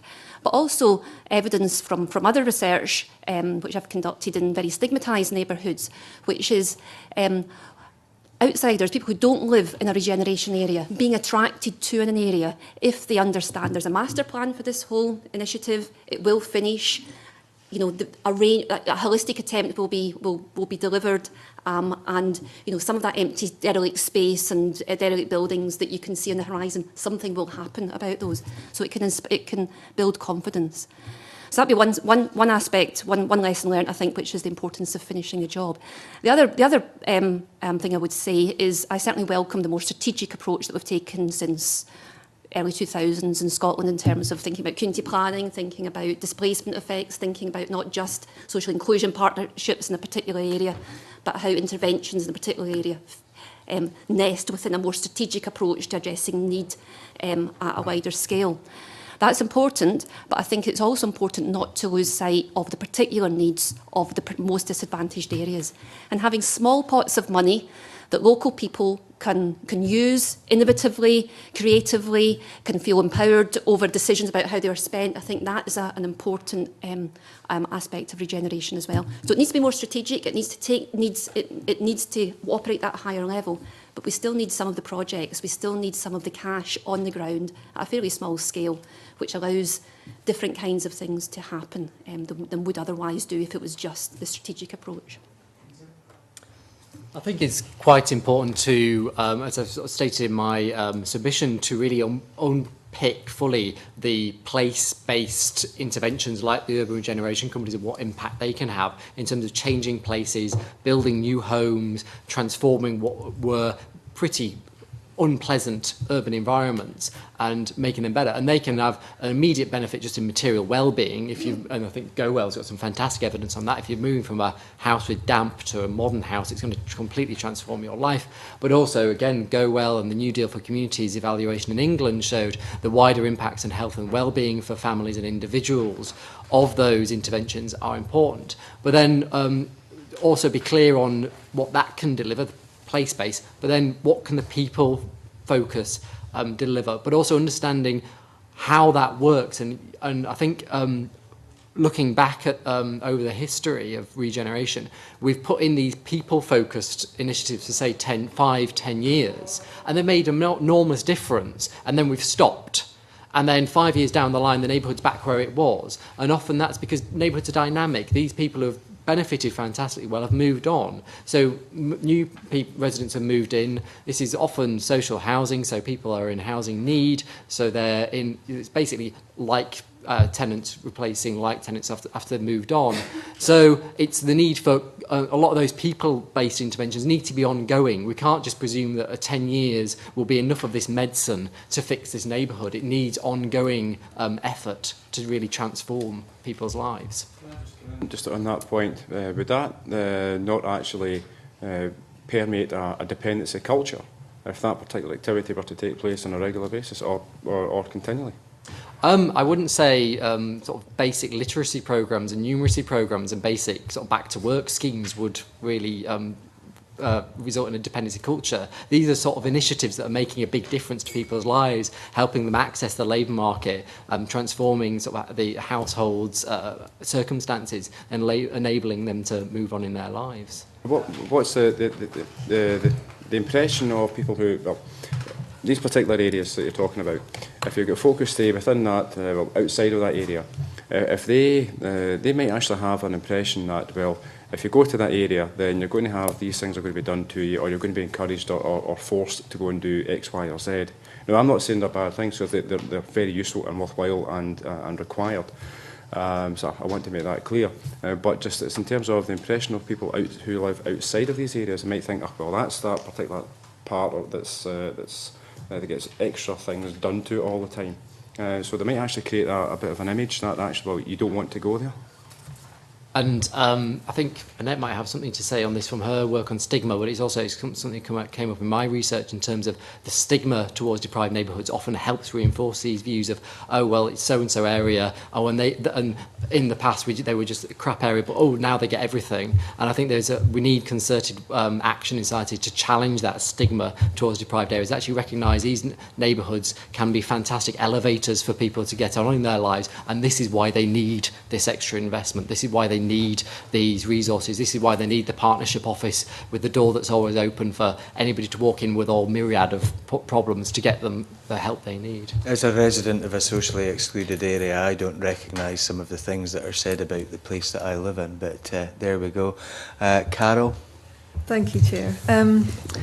Just add a couple of comments. The large-scale URCs have, I think, generally got particular focus on infrastructure improvement, and I have no doubt that there need to be investments of that scale in parts of this country where without that sort of level of physical transformation, things are not going to improve. So I think we need to recognise that. And infrastructure development is important for the resilience of areas. You know, it allows the physical fabric, the transport connections and so on to be in place. And it's also important in terms of this sense of progress in an area, which is good for the well-being of people that live there, but also helps address this issue of stigma. So I think that there's a lot really positive about that. We've also found that housing-led regeneration of the type that you've heard earlier has also brought considerable benefits for people in terms of satisfaction with their homes and also improvements in their well-being. So if you live in a neighbourhood that's aesthetically pleasing, that's actually good for your well-being. So we learn that, we learn the importance of aesthetics. Some of the things we've learned, though, that haven't happened so well in approaches so far, just maybe highlight. The issue of communication. communication with residents of the areas about their opportunities to influence decisions, about the pace of change, about how they can engage with change, about the options available to them. That could be improved. This issue about pace of change, and we've been studying, particularly, of course, over the time of the recession, where pace has slowed down and a lot of the private sector development hasn't taken place, but that's had a real impact on the residents of regeneration areas. So some of their expectations that the areas were going to become much more mixed haven't been realised. Their expectations that, you know, they would be rehoused somewhere and the area they've left would be transformed hasn't yet happened. So there's issues about pace. And we've also heard issues about the fact that there needs to be much more attention to the people sides of regeneration. I'm sure we're going to talk about that a bit more. But one thing that hasn't been mentioned that I just also would flag up that we've found is the benefits of a good sort of local media strategy, for want of a better word. That can really help alter people's understandings of what's happening in an area and what sort of area it is. So we know that there is a tendency for national media to focus on bad news stories. We've all, I'm sure, experienced that. And often some of these areas we're talking about are featured in that way. And countering that sort of public perception of these areas with more proactive coverage of the good things that are happening is an important part of regeneration that at the moment we think is underinvested in. Question, if it's okay. It's a very brief one. It'll have to be very brief, Stuart, because I do have a number of folk Not here. sure, certainly. So the likes of the programmes that have that are aired on television, likes of the Skint on Channel 4, I think it is, and the Scheme on BBC. You would recommend actually that these types of programme actually don't take place, and so we actually promote the positives compared to. I'm talking about balance. I mean, the public isn't going to be convinced with some sort of sweet marketing of what life's like. You know, I mean, life is difficult in a lot of areas. So I am talking about balance here, but I think at the moment the balance is wrong. Thank you. Margaret Mitchell, please. Yeah, just looking at the importance of mainstreaming services to disadvantaged areas, how could you look at a better distribution? And we're touching now, I think, on your paper, Annette. You talk about quality of place, you've all mentioned that, and in particularly with environmental services such as street cleaning, it would be good to get on record a little bit about your informal experiment with the Dutch undergraduates.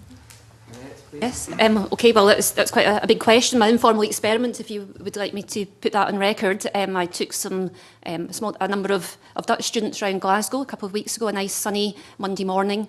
We went to a range of neighbourhoods, including 4 neighbourhoods which have undergone significant regeneration investment over a sustained period. And I asked them to try and estimate the level of income deprivation from the physical cues that they saw in the area.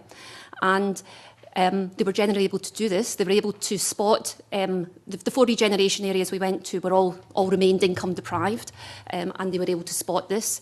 3 of those areas they recognised as being home to poor or very poor people.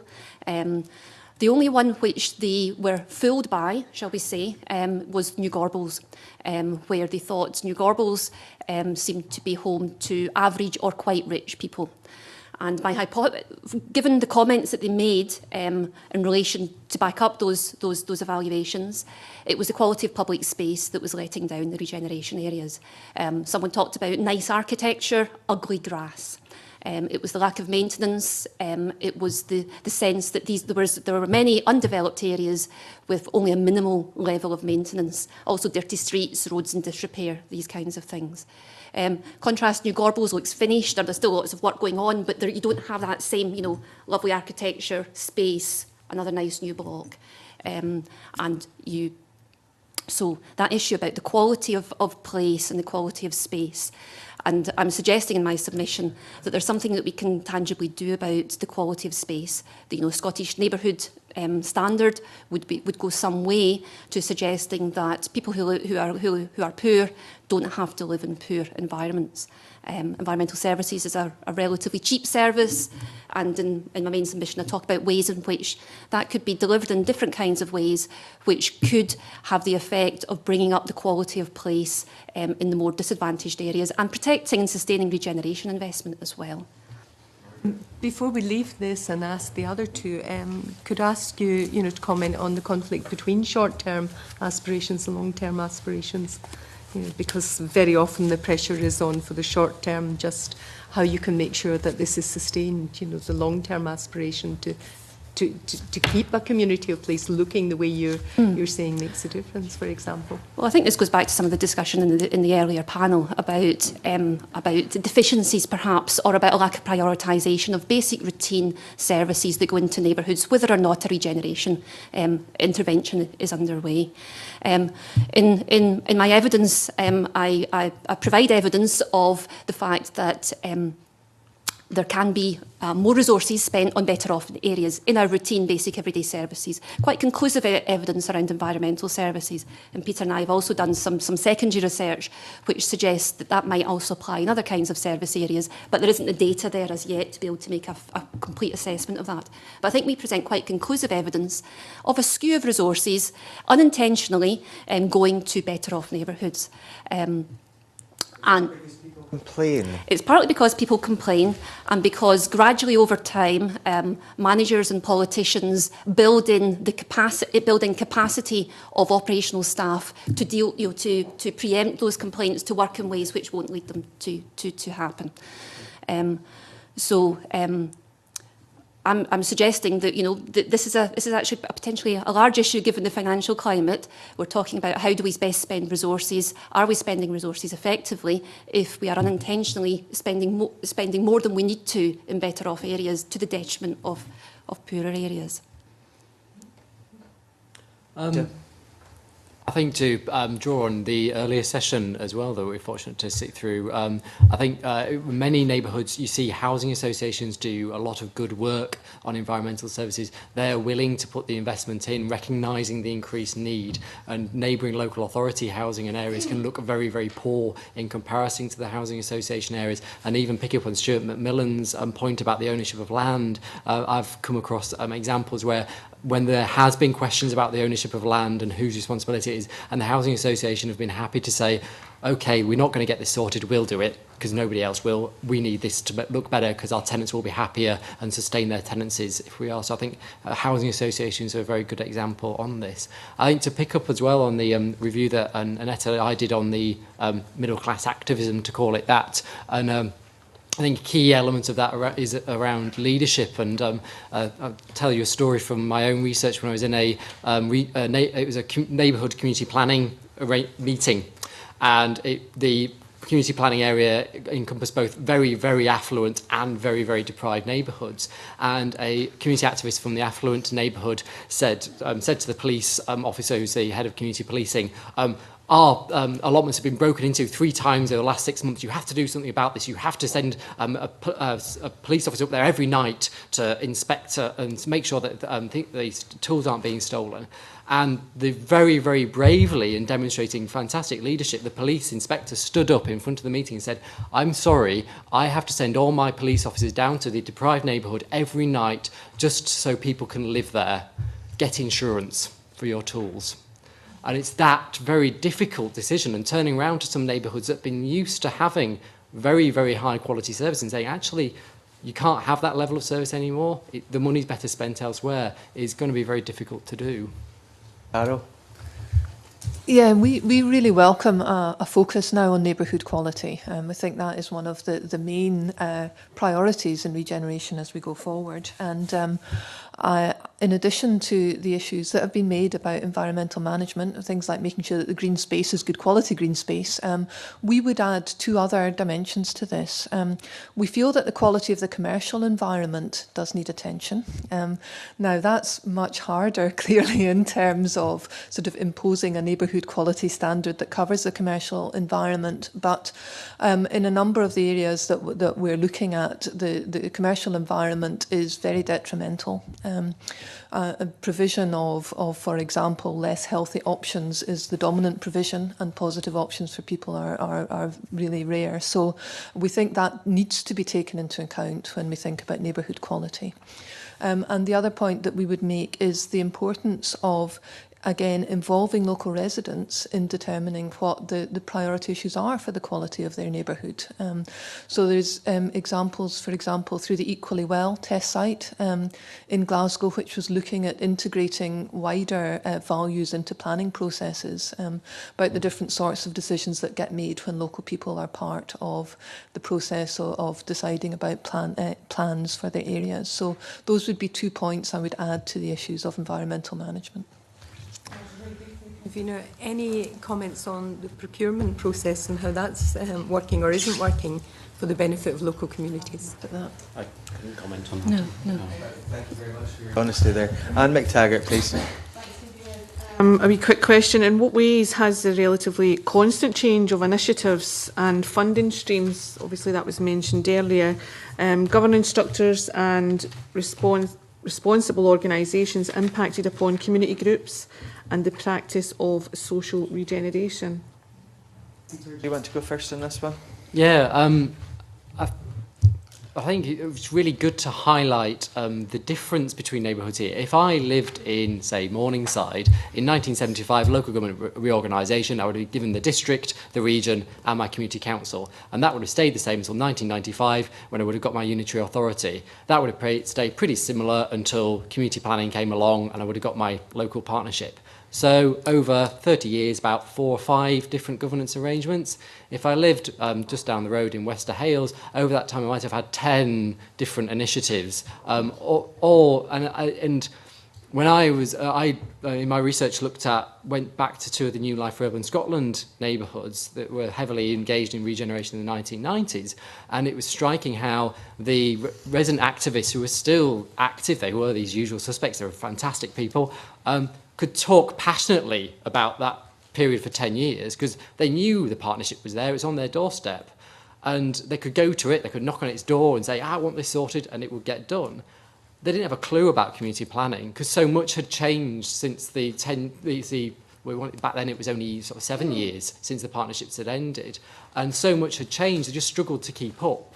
And so I think, and now we're seeing again with the austerity biting, local authorities are looking again at their local community planning arrangements. And I just think, stop, let your existing arrangements bed in. Just leave communities be. They've had too much going on. I think one good thing in Scotland, we've not ended up in the situation that they ended up in England in the 1990s, early 2000s, where often you had parallel partnerships operating in the same neighbourhood. I think we very rarely got to that stage, but it has been a sort of the alphabet soup and constant iteration, and just leaving communities thinking, well, what's happened next? And ultimately, I mean, it would be a good move just to make things simple. Do you want to have a crack at this? Not really. I mean, there's this whole history of change which is unsettling for communities, and they certainly do need stability. I think, perhaps we'll come on to it later, but the issue of, the uncertain financial climate at the moment is probably is as damaging. But there's a history of communities getting up to speed with a new initiative and then moving on, and that's very challenging. Yeah, briefly, I mean, I think something that's more simplified would be good. I think we need to be realistic about the time period over which change happens. So often funding is too short term. The other thing I would say, though, is that it is actually entirely appropriate. Priorities do change over time. Sometimes there's new evidence that comes out that suggests that we need more focus on new areas. So I don't think we should see all change as bad, but I think this issue about the time period over which we should look for effects needs to be thought about a bit more than it has been. Thanks, Anne. John Wilson, please. Thank you, Convener. Good afternoon, panel. Dr Matthews, I wanted to go back to your recounting of the story about the public meeting you were at where somebody from an allotment came along and demanded the police come along every night and monitor, and yet the inspector stood up and said that he's got to go into a deprived area every night because people live there. We're talking about regeneration of communities. Surely part of that regeneration of communities is about allowing people to live in these communities and the underlying problem or problems that may exist within communities being dealt with by all the agencies. And that's about partnership. So that people in deprived areas don't have to rely on the police coming into a community every night to resolve that problem. That surely, as part of a strategy, and it doesn't need financial regeneration, It just needs something else to ensure that partners work closely together to allow people to live their lives free from the fear of crime, violence or intimidation. So, because for too many communities, it is about that fear that they're living in, and we're not tackling that underlying problem and dealing with the problem residents or tenants or the other issues that may be within that community. So how do we get that? And that, as I said, that's not a financial solution, or is it a financial solution in these communities? Just to go back to my story, that is exactly the sort of partnership working that police, it was a community police inspector, so they were leading the team of community police officers. That's the sort of activity they were doing. It wasn't the, of an evening in the neighbourhood. What I'm trying to get at is the police are going in and policing the area. What about the other partners? The local authority, housing department, the housing association, I don't know the area you're referring to, the housing association, if there is a housing association, other landlords who actually may operate in that area. How are they engaging in that process to ensure that people live their lives in their communities free from the fear of crime? How do we get these other partners? Because it's okay to police an area, and we can do that, and we can say it's all the police's fault. But surely there's other partners that need to get engaged in that process to actually lessen the threat of criminal activity in these communities. I can only speak from my own experience, which is sort of limited to a certain number of neighbourhoods, and I can't sort of speak on a Scotland-wide basis, and I can only speak about the pre-Police Scotland structures. But what I saw at a neighbourhood level was they got partnership working on that issue around low-level antisocial behaviour, and criminality cracked in many ways. There were community safety teams working with local community officers, working with housing officers, working with housing associations, making sure that activities like diversionary activities for local youth are in place, and doing a whole range of activities to ensure that you weren't delivering policing as a reactive service. You weren't sending the blue lights flashing every night. You were there as a community safety presence in the round, in a neighbourhood, supporting that neighbourhood. Yeah, could I just expand that by bringing an example back to environmental management, environmental services? And in my submission, I talk about perhaps the opportunity to rethink about environmental service provision as a form of preventative action, which is about getting basic, ordinary services right and commensurate with the levels of need on the ground. Our research shows that independent of social deprivation, other neighbourhood factors predispose some neighbourhoods to have more littering, more environmental problems than others. Proportions of young people, housing density, independent of deprivation, produce environmental problems, which need higher levels of servicing in order to create a level playing field for the people who live in those neighbourhoods in comparison with others. If we get that right, now Christy talks about reactive resources being misspent in disadvantaged areas. Top-up resources, regeneration investments that should have been, that are being used, are substituting for the lack of mainstream resources, back at your point, Chair. Lots of evidence around that.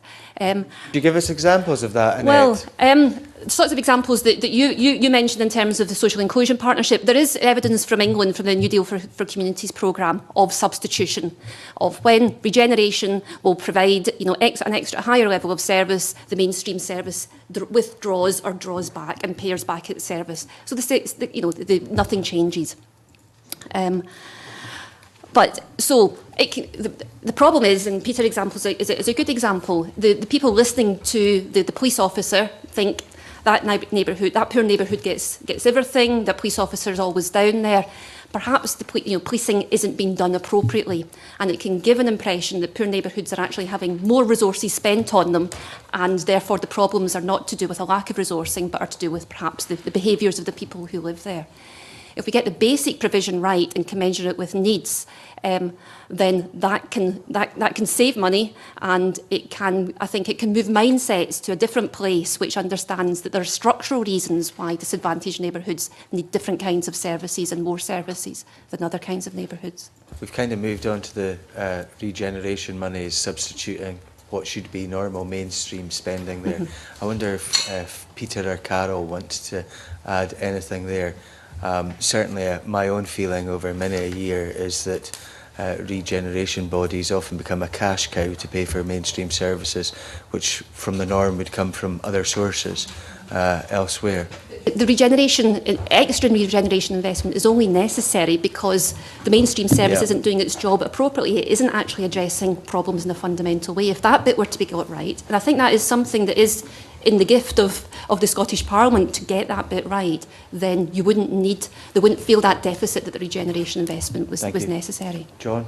Thank you, Convener. I thank the panel for their answers to that question. I think where I was trying to get to was a situation where it doesn't always take additional resources, as the convener said, regeneration resources, to actually turn a community around. It is about looking at the resources that are there and how we utilise that and how we deal with the issues that arise. And I'm glad that the conversations with the former Castlemilk Partnership residents that were involved in the Castlemilk Partnership still recount their experiences well, because having worked there for 6 years during the New Life for Urban Scotland Partnership and the hard work and the fight that it took to actually get the community voice heard within that partnership. And Annette will be able to testify, given that she was around at the time with Alan McGregor, the work that was actually done by the community. But my point is about Professor Tannehill. You made the reference to about community regeneration being done, and then 10 years later, the regeneration project finishes, and then 5 years after that, the community seems to have become run down again. And we see all too often in areas, and New Life for Urban Scotland was part of that community partnership process over the last 20 or 30 years. What do you think can actually generate sustainable regeneration?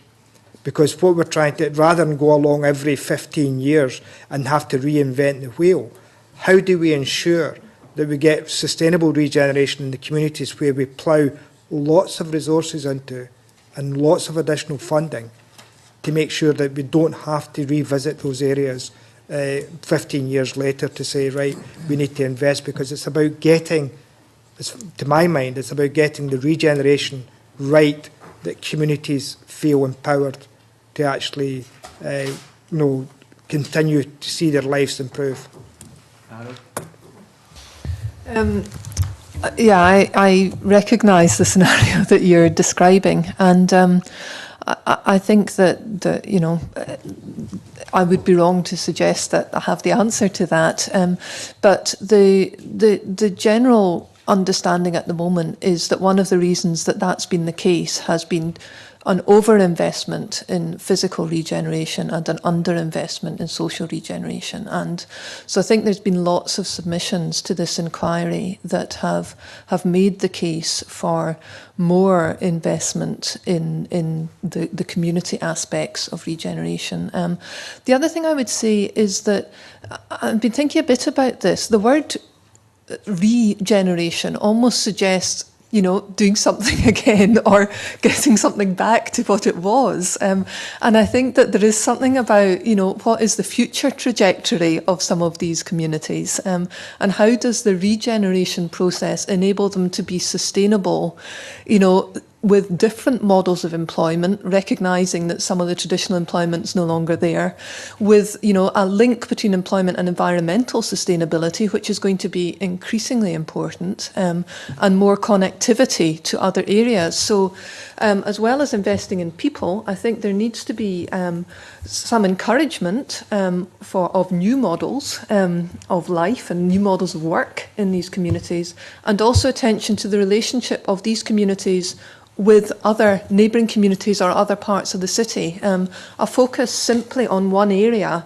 without thinking about how it relates to other areas around it is not going to be as sustainable as one that sees it as part of a wider system or ecosystem. So those would be 3 suggestions, but I couldn't pretend that there's an easy answer to this issue of long-term sustainability.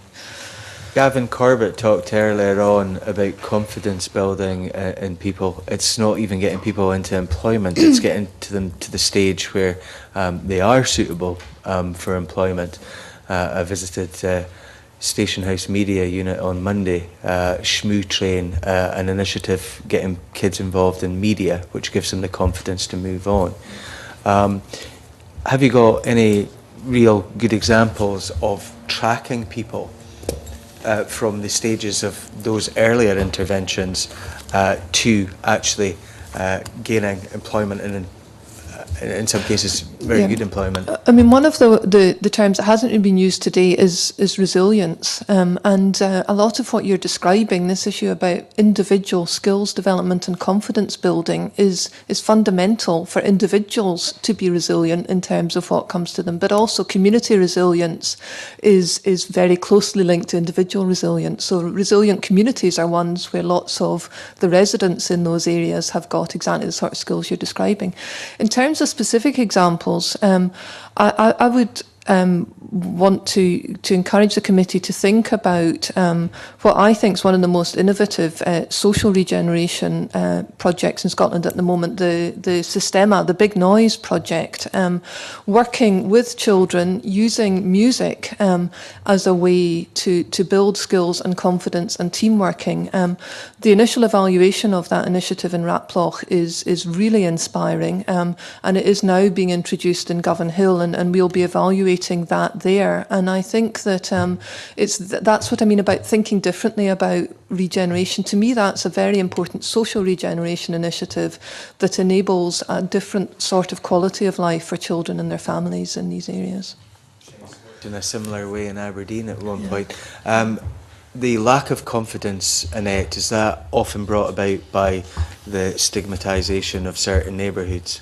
Absolutely, absolutely. I think confidence, resilience, they come from, I guess, your sense of having a place in the world, having a stake in the world, having a potential to make progress. I think when we talk about the sustainability of regeneration and how do we make sure that it is long term, we have to always come back to the fact that we are a society which is going through some major changes, in that the better off and the worse off are pulling apart. They're increasingly living parallel lives in different kinds of neighbourhoods. And I think it's important to bring that wider picture to this story, and to, at a practical level, think therefore about the interconnections between people who are on different pathways. And to think about, for instance, the distribution of the state's resources in relation to those different trajectories that people are on. And in doing that, I think in revaluing people who are in disadvantaged circumstances, then these other kinds of benefits of increased confidence, increased willingness to take responsibility, increased sense of personal efficacy and collective efficacy, those can't happen in a situation where a group in society feels left out, abandoned, forgotten. Stuart, very briefly. Thank you. Just on Sistema, it was put to me by music teachers that actually that was yet another way of actually diverting financial resources from general music tuition in schools to a particular project. So if you are going to do any work on it, please bear that in mind. Finally, I asked a question of the previous panel round about community anchors, which I think is a new buzzword. And Peter, you talked about constant change. Is this yet another constant change in trying to define something that is already there? I think it would depend on the nature of that community anchor and who was to be defined as a community anchor. To pick up on that discussion earlier, I don't think I would necessarily support the legislative approach because of the problems that you highlighted about what if another organisation said, well, we're the community anchor. But a lot of these community anchor organisations are organisations such as community-based housing associations that have a long history of coming from activism in the neighbourhood to get the neighbourhood better, have still got a majority of tenants on their boards, doing a lot of positive work to engage their tenants, have their tenants coming in every day to the front desk, giving them reports on what the neighbourhood's like, what are the issues on the ground, enabling also quite often small and dynamic organisations that can tailor their services, put in preventative measures in a very constructive way, work with other local third sector organisations to develop innovative partnership activities that really, I think that's, if I was thinking about Community Anchor, that's the sort of organisation I'd be thinking about, and I think they're very positive things. Thank you. Carol? Yes, I mean, I think that the important thing here is to emphasise what these sorts of organisations offer and their characteristics. And they are about stability, they are about reach, they're about being there for people, you know, whatever their needs are. And they're about not being hidebound by a particular silo responsibility. And so I agree. I think the term anchor is probably not a great term, but I think fostering organisations that do those things is crucial. Annette? I would just add that I think, particularly community-based housing associations as a form of anchor organisations, what they've offered over the period is a different kind of relationship between staff and ordinary people, more empathetic relationships. I think you would struggle to identify too many community-led housing associations at the moment, but what you do have is a set of organisations which are very well resourced, and let's not forget this, a lot of their success depends on that resourcing regime and that positive policy infrastructure around them, enabling them to do things. But I think it also comes from the kind of workforce development that we're talking about at the moment, from actually a cultural shift between people who provide a service to a set of recipients who should be grateful for it, to a much more positive, engaging, empathetic relationship. And I think that's where community anchor organisations have got something to tell the public sector more generally about the need for change in the public sector in terms of re-engaging in a much deeper, more fundamental way with the lives of ordinary people, not just the people who harangue them on the phone asking for an extra level of service, but the ordinary, the silent majority who actually deserve to be treated better, I think, by the state. I thank you very much for your evidence this morning. I think that's been very useful indeed. I now suspend this meeting and we'll move into private in about 10 minutes.